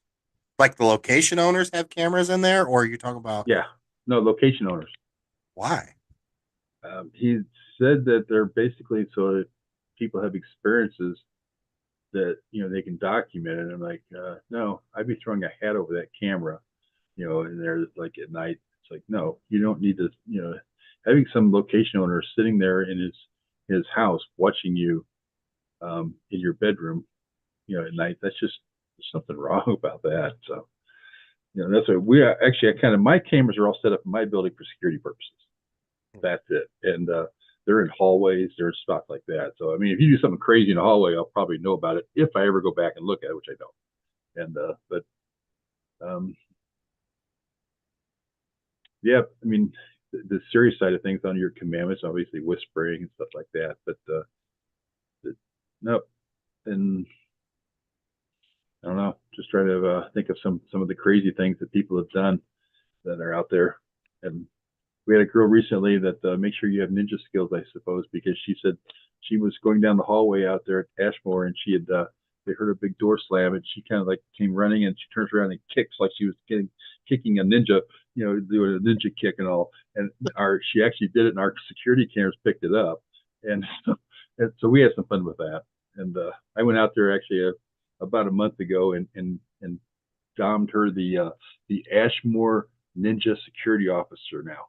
So yeah, I gave her a little, the little whatever they call them, the little white wrap around her head. There's like the ninja stuff on it. So Ashmore State's under it. So yep, she's our official ninja security officer. Paranormal Karate Kid. Oh yeah. It was that was pretty funny. What I mean, that's definitely a commandment. No cameras in the bathrooms and where you're sleeping. That's just exactly what we've been talking about for the past few weeks. I don't know. Give us your funniest moment owning this building. Oh wow. Probably some of the funniest stuff came with Ghost Brothers. And they were out there. One of the first investigations they ever did, like with a group of people, like an event, was at Ashmore. And we were out there, and it was a Friday night. We had I think we only had like a dozen tickets or so sold for the Friday night. Usually Friday nights are a little smaller. And so I said, okay, here's what we're gonna do, guys. I said, I'm gonna split you guys up on first, second, and third floors, and we'll rotate people through. And I said, so there's one floor you guys want to take, and which one you guys going to go which floor. And they all kind of stood there and didn't say anything. They're kind of looking at each other. And I think Dalen's like, we really feel the people get the best Ghost Brothers experience if we're all together. And I'm like, okay, so basically you're telling me you guys are scared shitless and don't want to go by yourselves. It's like, well, that could be part of it. So it's like, yeah, but yeah, those guys have been fun. In fact, the next night we did split them up. Dalen stood in the hallway on the first floor and said, "We're going to do an experiment." And he's so serious talking, everybody bought into it. We're going to put half you guys over here and half you guys on this side, and in these other rooms here. And if you guys have any experience, you just kind of yell out, let me know. And he said, so we'll know what's going on. I'm like, because he's going to leave. That's what he's going to do. He didn't want to go down there because like, I was going to stay here where I can get an exit right to the door. And so I could get out of here quick. And but yeah, those guys have always been great to have out there and do some things with. We've had so many times that people come out and just, just some crazy things that they've done and been out there with. And honestly, I'm not out there a lot for the investigations because I usually only go out there if I'm working because it's a 2-hour drive. So if I go out there just to sit out there in the parking lot, it doesn't do you much good. But, so I don't get, I saw the ninja thing only because Ashley had sent me the video on it to let me see what it was. And so I watched that. But yeah, we've had some other people that have had some crazy experiences and different stuff out there at times, and that we can't explain, and they have a good time. Some fun stuff with it that happens, and trying to think of some other funny moments that happen out there, but nothing just kind of pops. You always get those people come in, like Chad Lindbergh's been out there a few times. He's always got something crazy up his sleeve that he's doing. Johnny Hauser was out there one year from Villisca, and they were up on the second floor, and we had a couple of bats, and Jeff and Lee Kirkland were in there, taking care of things for Nick and all, and because Nick Roth was out there with them at that time, and so was Elizabeth Saint, and there's a couple of bats complying, and these guys are like glued to the floor, because the bat's going to get us, and like, it's not going to bother you, get up, but they're like laying on the floor. So, but yeah, it's just kind of some of those little moments that pop up every once in a while, or somebody has some type of experience that you can't explain. You kind of laugh it off just because you're like, I don't know what the hell that right there, or how that happened, or what it was. But in the great words of Marshall Wallace, damn sky puppies. Yep, there you go. Sky puppies, I forgot about that. Sky puppies. What would be the prototypical haunt that majority of the people experience at Ashmore? A lot of shadows. I mean, we have shadow figures and all. In fact, Jessica was out there last night. She was out there, and they actually said and I think she got to send it to me because I haven't talked to her about it yet. But I was told that they had a shadow that came up out of the floor and just came up and just like right in front of them. And they said they saw it on their camera, and they had just a grid out there, an LED grid out there, and it did what it's supposed to do on the grid. It blocked out the lighting on the grid, and came up. So it's like, I got to talk. I know she just had to drive 10 hours to get home, so I'm not going to bother her today. But I'm going to call the next couple of days. Say, you got to send me that video. I got to see that. Right. What about the actual property itself? What is some of the history of the land around Ashmore Estates? Well, there's about 300 acres out there that were farmed. So the people that lived there when it was a poor farm, they had to farm all that acreage. Keep in mind that was back in 1916, so it wasn't like they had 20-row planters and things like that out there planting and cultivating and doing things. So most of it was done by hand, or was with small, probably oxen or just small stuff. So but yes, they did all that. We did have actually when Jack Osborne was out there, the producers asked me, like, hey, do you know anybody by chance has cadaver dogs? And I was like, yeah, actually, I do know a firm down in St. Louis that has them. So I gave them a number. They called down there and talked them into coming up, and they brought 3 dogs up, and all 3 dogs, they and the episode is so short, you don't see all this other stuff that actually went on. But the dogs are running around they probably spent 2 hours running around the property. They all 3 at different times, because they let them all run together, and then they bring them back and kennel them at one at a time. And then they let each dog go out one at a time to try to, to find something. And all 3 dogs hit on the same identical spot. Now, they were a little off with like one hit on the ground, one hit off the side. One actually had his paws up in a tree.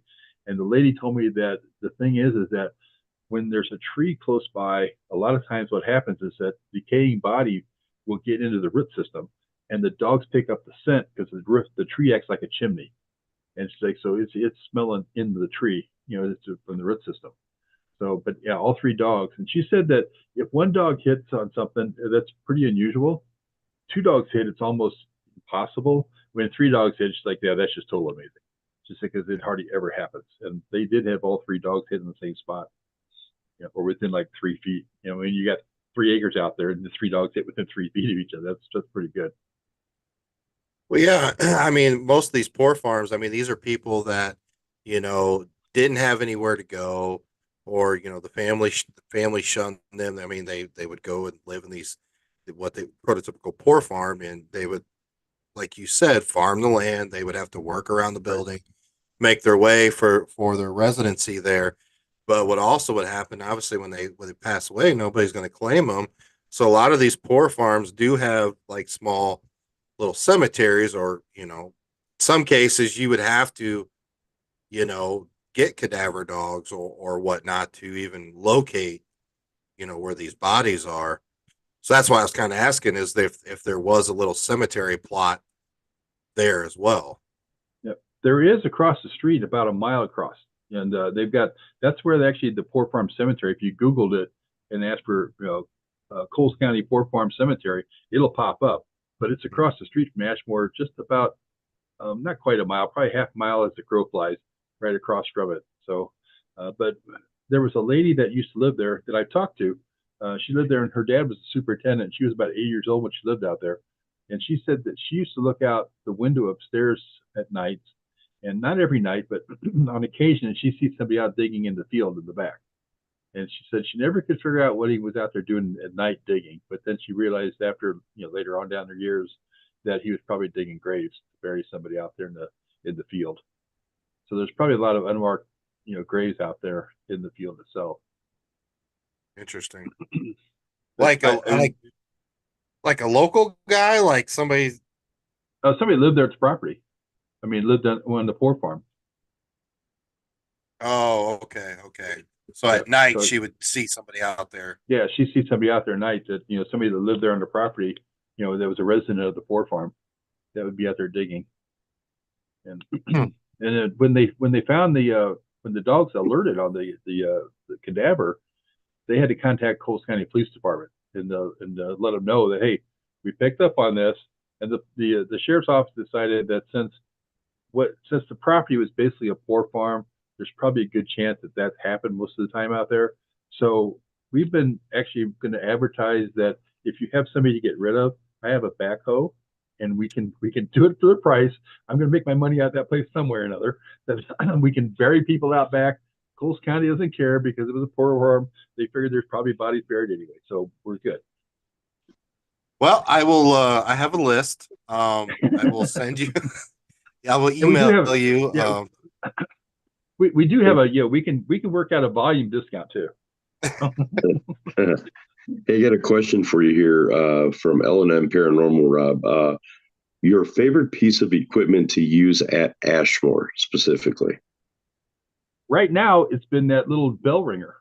I haven't used it myself, but if people are familiar with Brad and Barry Kling, they are very much kind of skeptic on most equipment. And so somebody had one of the bell ringers out there one night, and they were using it, and they're like, it was going off on occasion, and it's just like a hotel bell. You were ding it, and but it picks up like EMF. It'll ding itself with EMF and all. And so Brad and Barry were like, okay, your bell's been going off. If you're really here, you got to make that bell ring twice as fast as you can. And all of a sudden, it went ding ding, and it was like, wow, that's just completely different than it did the rest of the night. And Ashley, they were using one down in the boiler room one night. Her and Abby, two of the girls that helped me out there, and it was going off from down there. So they said, we're going to videotape this and we can show Robbin what you're doing. And she's like, we pulled the camera out, started to videotape. It's like nothing was going off. If I said, would you turn it, would you just hit the bell one time while you're videotaping so we can show Robbin that it really worked? And it did. And so they said it to me. So that's been kind of an unusual piece of equipment out there that's worked out pretty well lately. But honestly, out there, I tell people find a nice spot, sit, get comfortable, and just keep your eyes open. Yeah. I mean, your body is your best tool, you know. Well, So the shadow activity out there is so much sometimes. I mean, it's like they had last night. They had shadows all night long. And there's a sign. There's a graffiti on one of the walls downstairs on the first floor that said, "These walls can talk. Open your mind and listen." And I think that's true of this location as well as most. But I think we spend so much time playing with our equipment, doing like this. And here's this full body apparition walking right in front of us, but we're too busy looking at the equipment to make sure that's all set up right. So yeah, just yeah. put the stuff down and look up, and know your surroundings and see what's there. I would 100% agree with you. You know, we do spend too. I mean, I like the light up things. I'm a flashy guy, but you're 100% right. Look up because that needle in the Yep. haystack, it manifested for you, but you're too busy trying to set up your equipment, and you missed it. Well, So what I was kind of, I tell people too, and there's so many people, and I think most people do it. I used to do it when I first started until somebody mentioned it to me, and I thought that's a hell of an idea. And we go in there, we're working, and we're sitting in a room, and we're asking questions for 15 or 20 minutes. Like, well, if you don't want to talk to me, then we're going to go to the other room. And so they go to the next room. Well, that whole time that they were there was somebody answering every question they had, but we didn't listen to it till we got home 12, 15, 25, 3 days later. And it's like, well, shit, they were answering everything we had, but we just got up and left. So I like doing like 15-minute sessions. I kind of tell people, look at it as fishing. Go out there, spend 15 minutes, listen. If you didn't catch anything, go to the next spot. Because if they're not going to talk to me, they're probably not there. So it's time to move on to someplace else, try something different, go someplace else. And plus, when you get done, it's like, I've already listened to everything on my recordings. I have something, or I don't have something. I don't have to worry about when I get home. It's already done. right, right. No, that's wonderful advice. You know, and you're right. We have the attention span of a gnat. And, we want that instant gratification or instant interaction, and a lot of people are not apt to be patient enough. You're sitting there for like you said, 15 minutes of the spot. And you're like, in that 15 minutes, you rattled off, I don't know, 50 questions. Right. And they're still trying to answer question number two, where you get that response of like, well, I don't understand what they're saying. Well, they answered question number two, and you're on 50. I always thought it'd be kind of cool to put together a book of questions to ask at locations, and every chapter be like a different type of location, like a movie theater, a schoolhouse, and a port farm, and just different locations. Like, because why are you going to ask certain questions at this location that make no sense whatsoever? And there's a good chance that people live there have no idea what you're talking about. I would ask, like, did you like cheeseburgers? What did you like on your cheeseburger? What kind of eggs did you like? I don't know. Yep. I mean, even asking stupid stuff like, what time did you guys have to, milk the cows? Yeah. And out at a pork farm, it's like, they did that every day. It's like, what time did you guys do that? And how many cows do you have out here? And rather Which than is a like, way what's your more name? relevant question than what did you like on your cheeseburger? Or the See typical, what I have what's to your deal name? with, Rob. When did you die? There's nothing wrong with the cheeseburger question, Sean. No, there's stuff wrong with you. It's not the cheeseburger. Robbin, your event that you're going to be putting together for September, your little charity event. Yeah. If we come down, can we request one thing if this is possible? This is for Sean. Can you find out if you can get the Wienermobile to come? Oh my! Yeah, I'll make that call. I know you got a lot of strings. Oh yeah. Yeah, none of You them got attached to anything, but I got a lot of strings. Got Wienermobile strings. He is obsessed with wieners. I don't know what it is, but No. Nothing. No, not even going to address you can't it. deny it. You can't deny it. Now, I prefer Wiener Mignon myself. What? It's like filet Wiener mignon. Mignon. Wiener Mignon? It's like a filet mignon, but it's Wiener Mignon. Yeah, you take hot dogs and wrap it in bacon. Oh, and look, now Nick likes wieners. Look. I'm more of a brat guy, but He likes them big and fat. Never mind. Okay, moving on. I think that was for your show a few weeks ago, wasn't it? Hey, Father Ken's watching this on YouTube. Tone it down. Sorry, Father. All right, Robbin, are you ready for the 3 weirdest, most important questions you will ever be asked in your life? But those haven't been asked yet tonight? Oh, okay. You are a man of many talents, and you have your fingers in a lot of different things. Hopefully, one day it'll be on the Wiener Mobile and make Sean happy. But tell us one interesting or weird fact that most people don't know about you. Please tell me it's Santa Claus. Santa Claus? No, sorry. And damn it. That was a fill-in. I did fill in like that one time, but actually, when I was in high school, I played in a band. I played drums in a band, and we played actually in the Sheraton Chicago downtown, up there. And we opened up, and I can't even think of the name of the group that we opened up for, but yeah, it was kind of fun. Yeah, so I played music in high school and in a band and sang in that and everything. Played in the governor's mansion. We played a lot of different places and all. Had a lot of fun doing that. And what time period was this? That'd been back in '74, probably before you were born. So. Yeah, a little bit before, just a couple years. Did you have long flowing hair? Oh hell yes! So yeah, I got my hair cut for my high school graduation picture, and it was cut down so it hit my shoulders because my mom didn't want me hanging down my back like it was. So yeah, we cut it off so it was like shoulder length only. That was back when I actually did have hair. What did you drive at that time?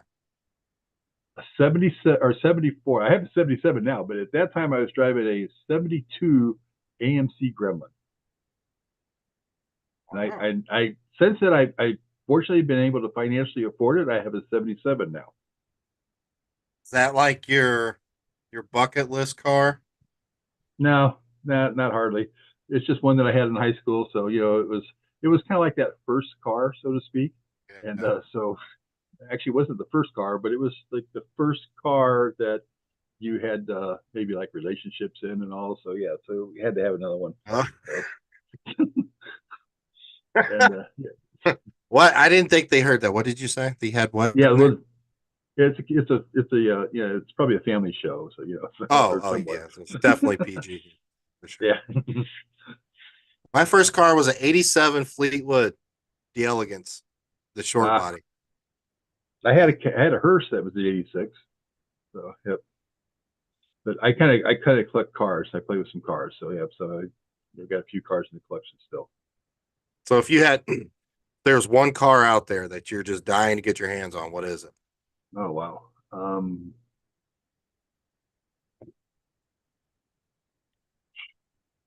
I think what I don't have that I would like. Yeah, I always kind of like the old Duster from Starsky and Hutch. I always thought those were kind of cool. The striped tomato, and that was kind of a fun one because I've got the Trans Ams, I got Firebirds, and some other cars like that. Also, yeah, so something a little bit different.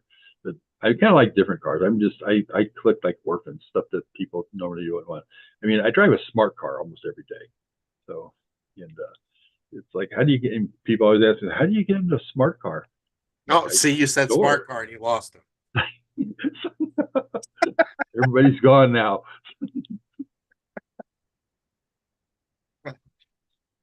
No, it's cool. I figured I would ask. Yeah. I've always wanted like 60, 67, 68, maybe the early 70s fastback Mustang or 68 to 70 Charger or something like that. Yeah. I Well, like yeah, the those. Mustang, those are kind of cool. I've got a 66 Mustang Coupe, Yeah. and then I've got, we've got a I think it's a 2018 Challenger. And so then I've got it. I kind of wanted the Demon and all, but the wife told me that I didn't have the Demon. I thought it'd be kind of cool to have Ashmore and bring a Demon out to Ashmore. Yeah, there you go. There you go. A legit Demon. Legit team.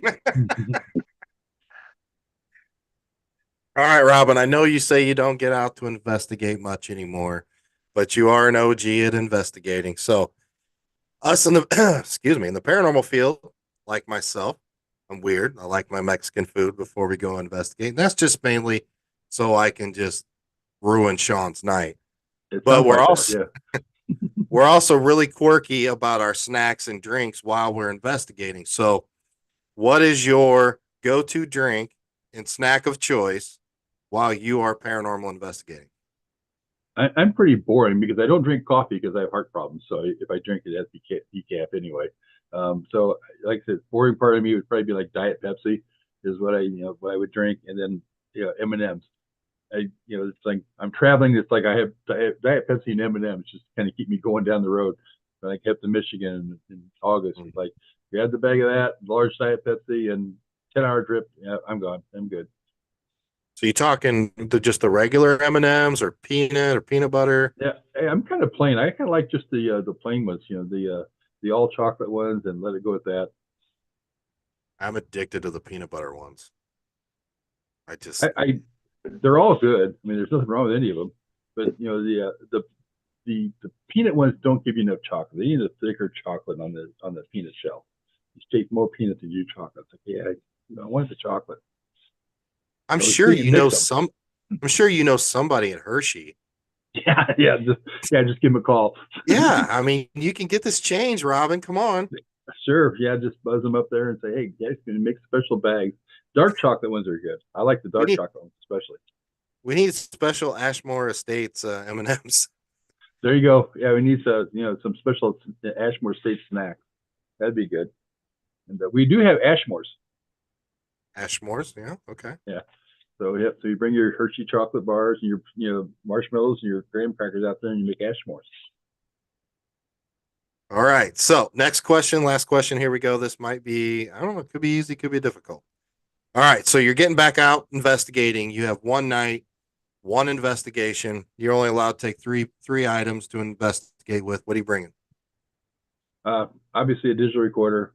Um, probably my Alpha's 5 because I never use it. I have 4 of them, and probably take that just for the hell of it, so I could probably use it for a change, and a static video camera. And 17 Frank's boxes. Well, I have one that I usually take with me, so yeah, I might do that one. But yep, they're all different models, different numbers. So yeah, I always have the one. I usually have one sitting around here, but I don't have one in here today. He just sits there in a circle and he links them all up, and it's just one Heck giant voice coming through. Actually, my awesome. office is a lot different because it's kind of weird. Since I live in a movie theater, there's one side of this is like where the office was for the theater, which is where my office is now. The other side is where they used to have a cafe for the theater, where people could come in and sit down and grab a snack, something like that. But my office is nothing but car stuff because I'm kind of a car junkie nut. So it's definitely So the only paranormal stuff, almost like in my office, is just a couple of pictures back here. Everything else is spectacular. Kind of turn the camera around. As you can see, everything else in my office is car related. So Nice. it's just kind of crazy, but yeah, everything's pretty much car related all the way around. Because that's what I do for a living, is car stuff. So yeah, and it's all car stuff everywhere. So yeah, it's kind of nuts, but yeah, that's what we do. I love it. I like it. One of these days, Sean, we will get down to Ashmore Estates. Absolutely. I want to come down. Like a run through Illinois. I would like to come down like in the middle of the week and spend like 2 or 3 days. That's what I would like to do. That'd be cool. And most people don't do it, but the best time to investigate, especially to me Ashmore, I think, is during the day. Yeah. because I always tell people, if you're going to investigate a location, why do you do it when the place would have been closed? So, Yeah. I mean, if you want intelligent activity, maybe it'll be there. If you're going to hit residual, you're definitely not going to hit residual at Ashmore at 3 o'clock in the morning because they're all in bed sleeping Right. at that point in time. So, but yeah, I've had most of my experiences at Ashmore have been during the day. Yeah. And that's the thing, I mean, if you book a place and you book it for a few days, you get up in the morning, have your coffee, your breakfast or whatever, then you can go in, and investigate in the morning for 2 or 3 hours. Then you come out, take a Oh yeah. break, go eat lunch. There's so much more you can do versus, driving to a location, investigating all night and driving home. I mean, your chances, I don't care what it is 50-50 wherever you're going to go. If you're going to get, you know, what you're hoping to get out of it, it's not guaranteed. So, plus I don't know, the more time you spend in a location, I think more of the spirits will get to know you, feel more comfortable with you, maybe open up a little more and stuff like that. Oh, and I agree. I mean, Mike up at Rhodes Hotel, there was a group up there investigating one night, and they had an EDP, and they came to Mike, hey, can we let you listen to this and see if it makes any sense to you? He's like, okay. And then so he listened to it, and it said, it's like, we miss Robbin, we like him, or something to that effect, something along that line. But it named me, by name, and Mike's like, yeah, I know exactly what that means, and because they had no idea. And he's like, yeah, it was. They called me. In fact, he's like, it was kind of cool, that it called you by name and said they missed you. But and it happens. I mean, Mike was out at Rashmore because he's been out there quite a few times, and he was in the one room out there, and he asked, he said, if you know my name, tell me my name. I'm out here all the time. What's your name? Or what's my name? And it came across had an SB7, and it said Mike. He's like, okay, yeah, Mike's a name for a lot of people, though. He's like, what's my last name? And it said Couch. And he's like, oh crap! And he left the room like, what are you leaving for? I said, hell, you asked and answered. Keep going. He's like, that kind of freaked me out a little bit. I wasn't expecting that. So, but yeah, I think the more you're at a location, like you said, I think it does get to know you better. Yeah, absolutely. Well, Robin, plug away anything you want to, advertise or talk about, or how they can, get tickets for investigations or tours at Ashmore. Yeah, no, you can our website ashmoreestates.net is a great place to. We've got all of our events listed on there that we have. We have public investigations. We do things a little different in our publics. We only sell 12 tickets. There's 15,000 feet in the building, but I don't want to overpopulate it, so we only sell 12 tickets to it. If we sell 11, that's all we sell. We won't sell 13. And you can buy the bunkhouse. You can stay there from 7 p.m. to 2 a.m. or get a bunkhouse for 4 people that buy tickets, and you can stay until 10 a.m. And so it's a pretty cheap way to do it, especially for a small group or just a couple of people that want to check the place out. AshmoreStates.net. Richard, actually, I had the Gacy book. Richard actually did this book too. Some Call It Home, which is a very cool book. It's dedicated to one of the girls who used to help us out there, Hannah, that she died in an automobile accident. So this has been a fun book out there. It's I've read it. It's very factual, and he's covered a lot of the history out there on it as well. So we do have a Facebook page, Ashmore States, on our Facebook page, and we try to keep everything updated, and the website updated. So just check it out. We charge, basically it's on the website too, but we charge $550 from 7 p.m. till 10 a.m. That's for 12 people. It includes the bunkhouses, so you can come out and spend the night there. Heated, air conditioned, 4 beds in each of them, and they have mattresses. They don't have like little 1-inch tumbling mats or anything like that. There's actually regular mattresses on the beds, and they're all covered up with plastic and all, so you can keep things safe and everything. But now just check it out. Our our Saturdays are completely gone now. I think we have one open in November. And we do still have a few Fridays open, but other than that, weekdays are popular, especially this year and last year. And it's a good time to come out. We're out in the middle of nowhere. They actually did just rent the house across the street from us, but they have little kids, so at night they're pretty quiet and everything anyway. During the day they might be out there, but I'm interested to find out what happens because used to be a little girl down the street, and a lot of the activity would go down, and basically one of the girls, Elva, the little girl that died in the original building, would kind of go down and visit her. So it'd be interesting to see what happens. But now we have young kids across the street if they have the same situation. Yeah, that would be interesting to find out. Yeah. Well, Robin, we appreciate you coming back on, and I'm gonna talk to Bree and the team, and we need to get down there. You know, Yeah, that's just there's no qualms about that. Got to make it happen. So, yeah. Let us know. You guys are what part? Where you guys out of? we're in Fort Wayne. Okay, well, heck, you're not that far away. Yeah, it's So, a few hour drive, but yeah, we're 2.5 absolutely. hours from from Rhodes. So Yeah, yeah, it's like 4 hours or something like that for you then, something like that. yeah, Fine. yeah. That's a quick trip.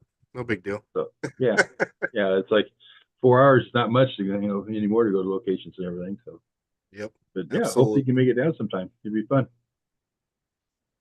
All right, guys, we're gonna hit the stop button on the recording. YouTube, if you want to hang out for a few minutes, we're gonna talk about some other stuff. We appreciate you guys tuning into the Old World Paranormal Podcast as usual. 115 Go. episodes. We're just gonna keep rolling. We have a lot of guests lined up. Um, we're excited about, and we're just gonna keep pushing forward. Robin, again, thank you so much, sir. It's a pleasure to talk to you. Um, and I apologize for bringing all the death stuff up. We want you around for another 30 years. He's never going to do this show again. Sean, Sean, if I'm dead in the next 3 weeks, you're gonna have to drag his ass to the funeral. It's I'm just to put him sure up he there will and say feel it's guilty his enough fault. that he'll drive us all out there. There you go. And then check your will to see if you left him anything. Yeah, exactly. And then look for the estate sale. Yeah. All right, guys. Till next time. Thanks, guys. See ya.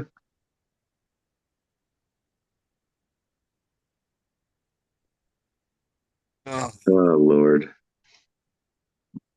pleasure, sir. I mean, you're more than Oh, welcome to stick around. We're going to talk a little bit on YouTube with our people and bring up a little bit more on the subject that we've been pushing here the last I don't know month now. I mean, totally up to you. If not, we yeah. appreciate I mean, I kind of listened in on some of that was going on, and honestly, if I was a venue owner that you were, if you schedule something, even if I didn't want to talk to you about the content, you might, you got to come on and defend yourself somewhat, no matter what you do. And it's just not, you can't just sit there and pull the sheet over your head and say, I'm not going to talk to anybody about this. I mean, it's almost like you've got something to hide at that point. It's like, I don't have a problem with anybody asking me questions at all. I mean, unless I think I'm going to basically, commit some type of crime by answering a question, it's like, yeah, like, so what? And, if you did it, just confess it and move on. And if not, you should be able to disprove whatever somebody's like debunking what you've been told. So, absolutely. I mean, some of these are some serious accusations, and it's just, I mean, unfortunately, the more we dive into it, the more we're finding, and it's not just with this organization; it's with some people, around the country, and it's really bothersome, and that's why it's so important to do this platform correctly, um, and I don't know, I can understand that these people thought we were attacking them, but that was not the premise. I contacted him immediately and said, what do you want to do? Adam's coming on the 29th. I gave him the opportunity because we had both weeks open. I said, do you want to come on before or do you want to come on after? And he on the phone to me, he goes, I'm going to come on after. I don't think Adam has the balls to say anything. I said, okay. So we scheduled it for the 6th, and with other things that happen, I mean, it's just, I would have been perfectly fine if he would have came on and be like, hey, Nick, fuck you. I'm not going to go into this, but I'm going to tell you that this shit's not going on. I would have been perfectly happy with that. right. Or come on there and scream at me, like, how dare you say this stuff about us or this or that? Again, I think me and Sean have been like, cool, but to sit here and one, not come on, the court of public opinion, just pretty much flat out, you're just telling them like, we're guilty, but in in things like this, I mean, yeah, I mean, if you're not guilty, why wouldn't you just not come on and be like, look, this is hogwash. Like, we had a problem. We let the guy go. Everything's cool now, Yeah. and Well, and if you started asking questions that I didn't want to answer, I would just hit the delete button on the screen and be gone. Like, I'm not dealing with yeah, that. It's like, gone, out of here. See you. Have a nice night. And it's like yeah. simple as I that. mean, and again, I mean, I would respect that. I mean, just not showing up is, I don't know. That's what's eating me on this, but you know, That's on him though. yeah, yeah, yeah. Yeah. So we want to build this platform. And look, it's not a personal attack against anybody. It is, this platform is going to be a general platform where things are brought to our attention, and we will do nothing but look up public records. This is public records. I'm not hiring a fucking private investigator to come look into your life. I don't have time for that, nor am I going to spend the money on that.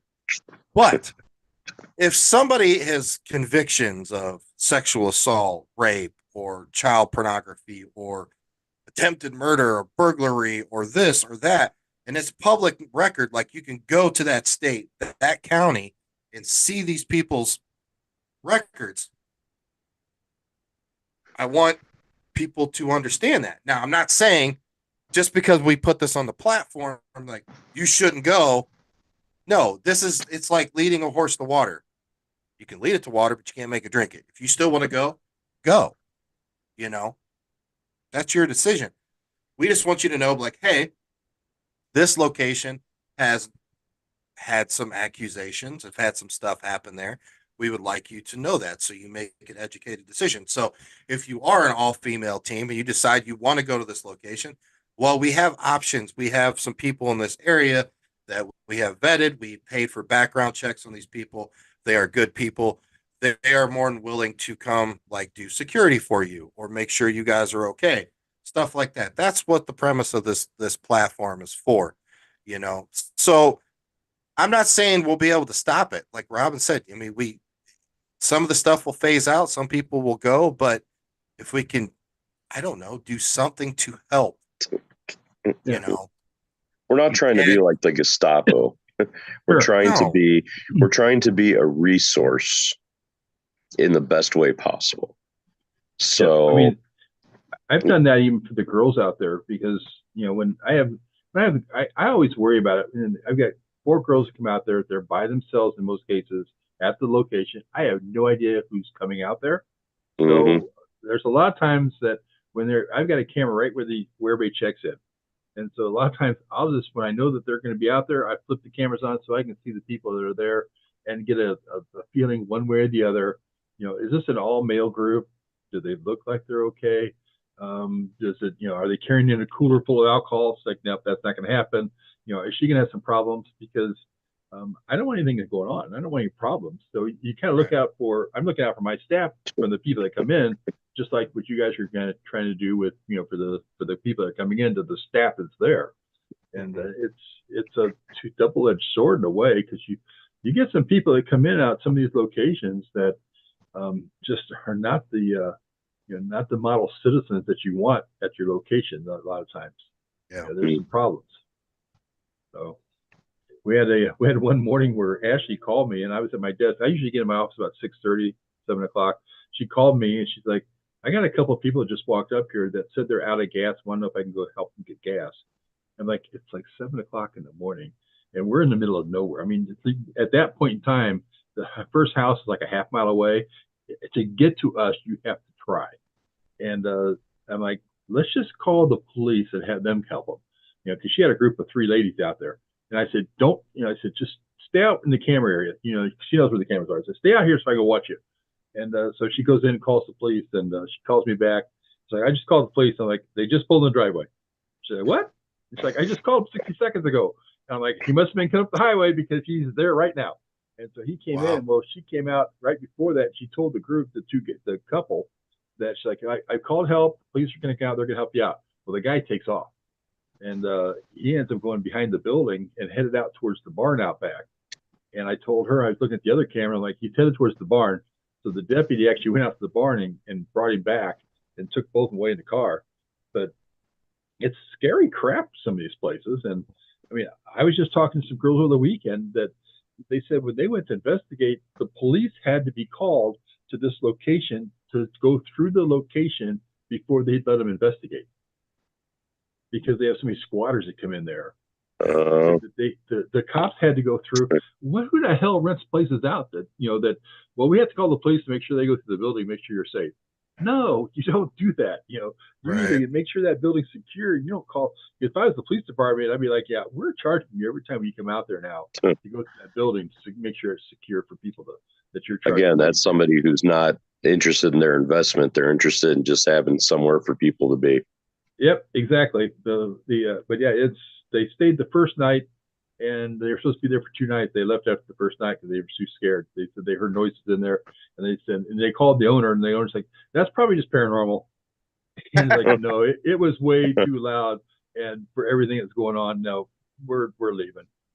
But yeah, so I get what you guys are doing, and just make sure it's all if it's factual, then there's nothing anybody can say about it. I mean, it's the truth. Right. So Right. you can't hide from the truth.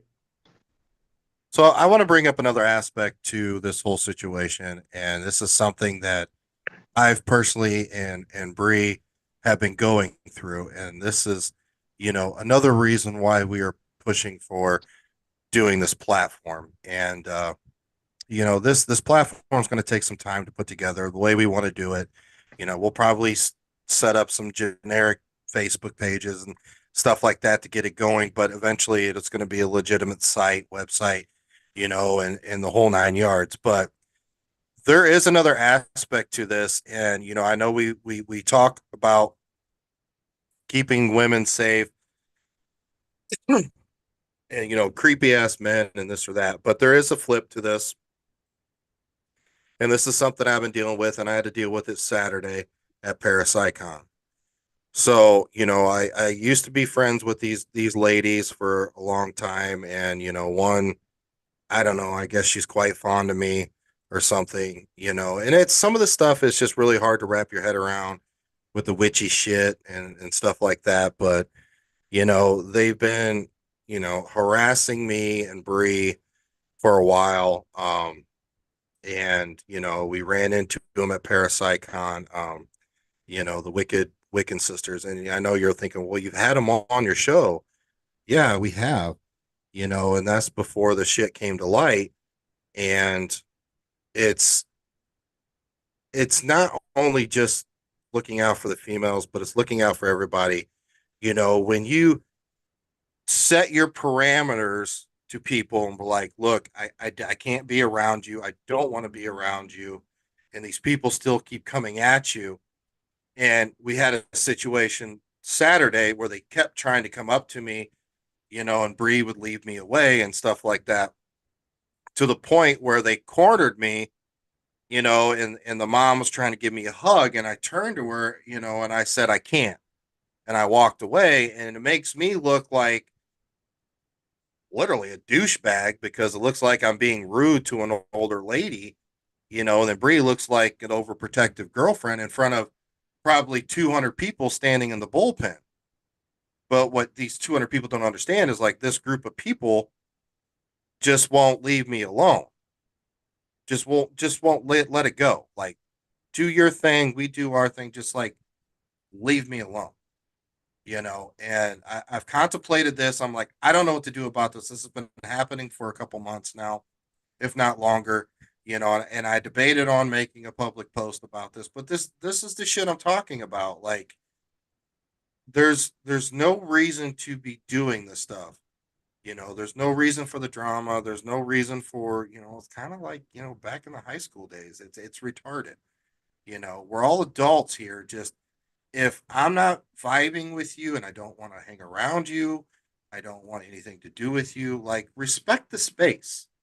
Respect the space, It's just a personal thing. Again, take the paranormal out of it.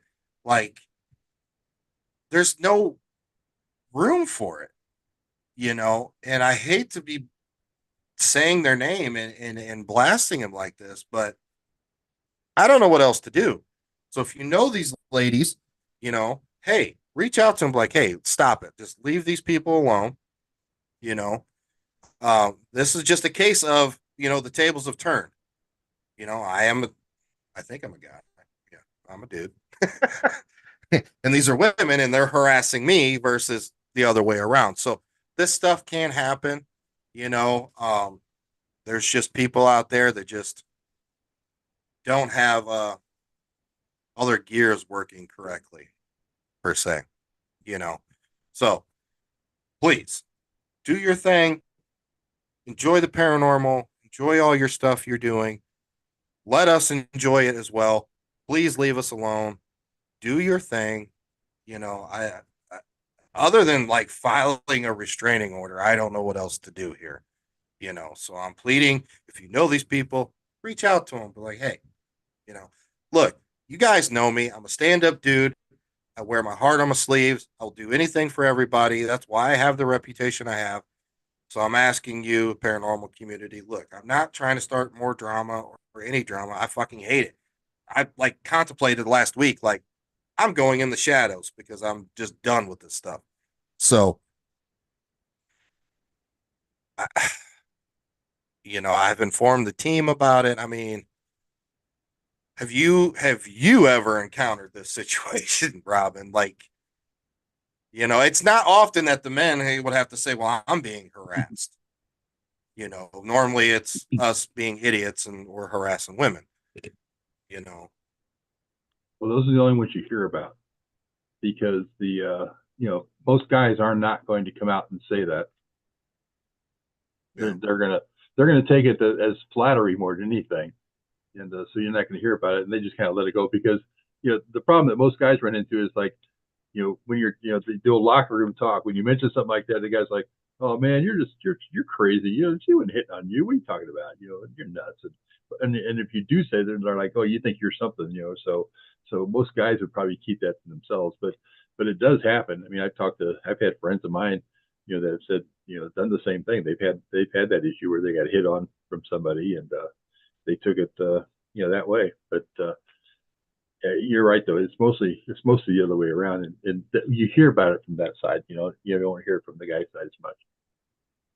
yeah. I had a conversation with a buddy of mine today, and I was like, well, I know majority of the quote unquote paranormal celebrities or whatever, and I thought about reaching out to a few of them and be like, I'm sure you've encountered this. What did you do in this situation? I know there's there's just crazy people out there, and we like crazy because we're in the paranormal, but there's another level of crazy that's just not cool per se. Yeah. Well, I do know of a couple different conventions that I've been told that somebody was at, and I'm not saying names because I wasn't there, so I can't acknowledge that this was got on honest truth, but that she was kind of throwing herself out there in numerous situations, and that she won't be asked to come back to some of these other events anymore because of what she was doing. So it happens. I mean, other people have seen it, and it wasn't the first time. It's like the second or third time it's gone on at different conventions. So until it stops, and or until they realize that they, as a female, even then, you shouldn't be doing this stuff. It's just not right. Yeah. Again, another tough conversation, another hard conversation to have, and you know, um, it's just it's daunting. I do not want to spend my energy dealing with this stuff. There's so many other projects and the podcast and cases and stuff like that I would rather focus my energy on than having to deal with people that have a few screws loose. So that's what I wanted to speak about. There's look again. If you, I will say this. Let's say you have a record, okay? You have a past. Fine. You know, if you've changed your life around and you are a completely different person, be honest with people. Just be honest with people. Like, yeah, back in my late 20s, early 30s, I did a lot of stupid shit and I did this and this and this, but that's not who I am today. I think you'll go a lot farther with people than trying to ignore that and trying to hide that stuff, because eventually somebody is going to figure it out and find it. Then people are going to ask you the hard questions, and they're going to question you, and they're going to question your morals and everything else. So I just, I challenge you, look, everybody has a past. I have a past.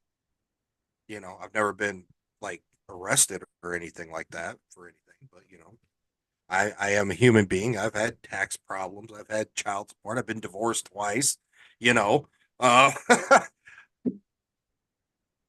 but those are things that you fix along your life and you learn from them. So if you're the same kind of person and you have something and you're trying to hide it, you might as well just come out with it and be like, look, this isn't me. This isn't me anymore. Yes, I had a past. I did this and this. I think that would come a long way for yourself and for the people in the community. Gentlemen, what do you think? Do you think I'm a little off course? Maybe I have some screws loose. You definitely have some screws loose, but uh, um, in this situation, yeah, I mean, and that's something that let's see, I forgot who we were doing Past your bedtime. it is past my bedtime. We were doing a podcast with somebody not too long ago, and I think I brought up that kind of same scenario. Um, people, there's some people who are obviously not the same, as they used to be, or had a situation come up, and you know, uh, things happen in life. So those things have to be taken into account as well. Um, but then there are people who live and don't learn, and those are the people that I think need to be the ones that are watched out for. Um, so yeah, I agree with you 100%. All right. When you've had some problems in the past and you correct those problems, you can use that as a positive also. Because somebody else that you see is having that same problem, you can say, "Hey, man, this is why you don't want to do this. I did this. I was involved with this. This is what almost happened to me. Don't go down that road because I guarantee you're not going to like the result at the end." And are they all going to listen to you? No, but if you can save one, it's worth it. Yeah. Yeah. I 100% agree with you, Robin. That's just something I wanted to bring up, guys. And again, we're working on this, and be patient with us, because this is the delicate situation, and it's going to take some time. We appreciate you guys tuning in on YouTube as usual. Guys, Sure. make sure you share this out, subscribe, follow Robin and the Ashmore Estates. It's a wonderful building. Look at it. It's just staring at me. It's saying, Nick, you need to come down. So we will be back at it again next Monday, everybody. Robin, thank you so much, sir. No problem. Thanks for having me on. We will to you guys talk later. to you soon. Sounds good. Alrighty. Night, guys. All right, YouTube. Till next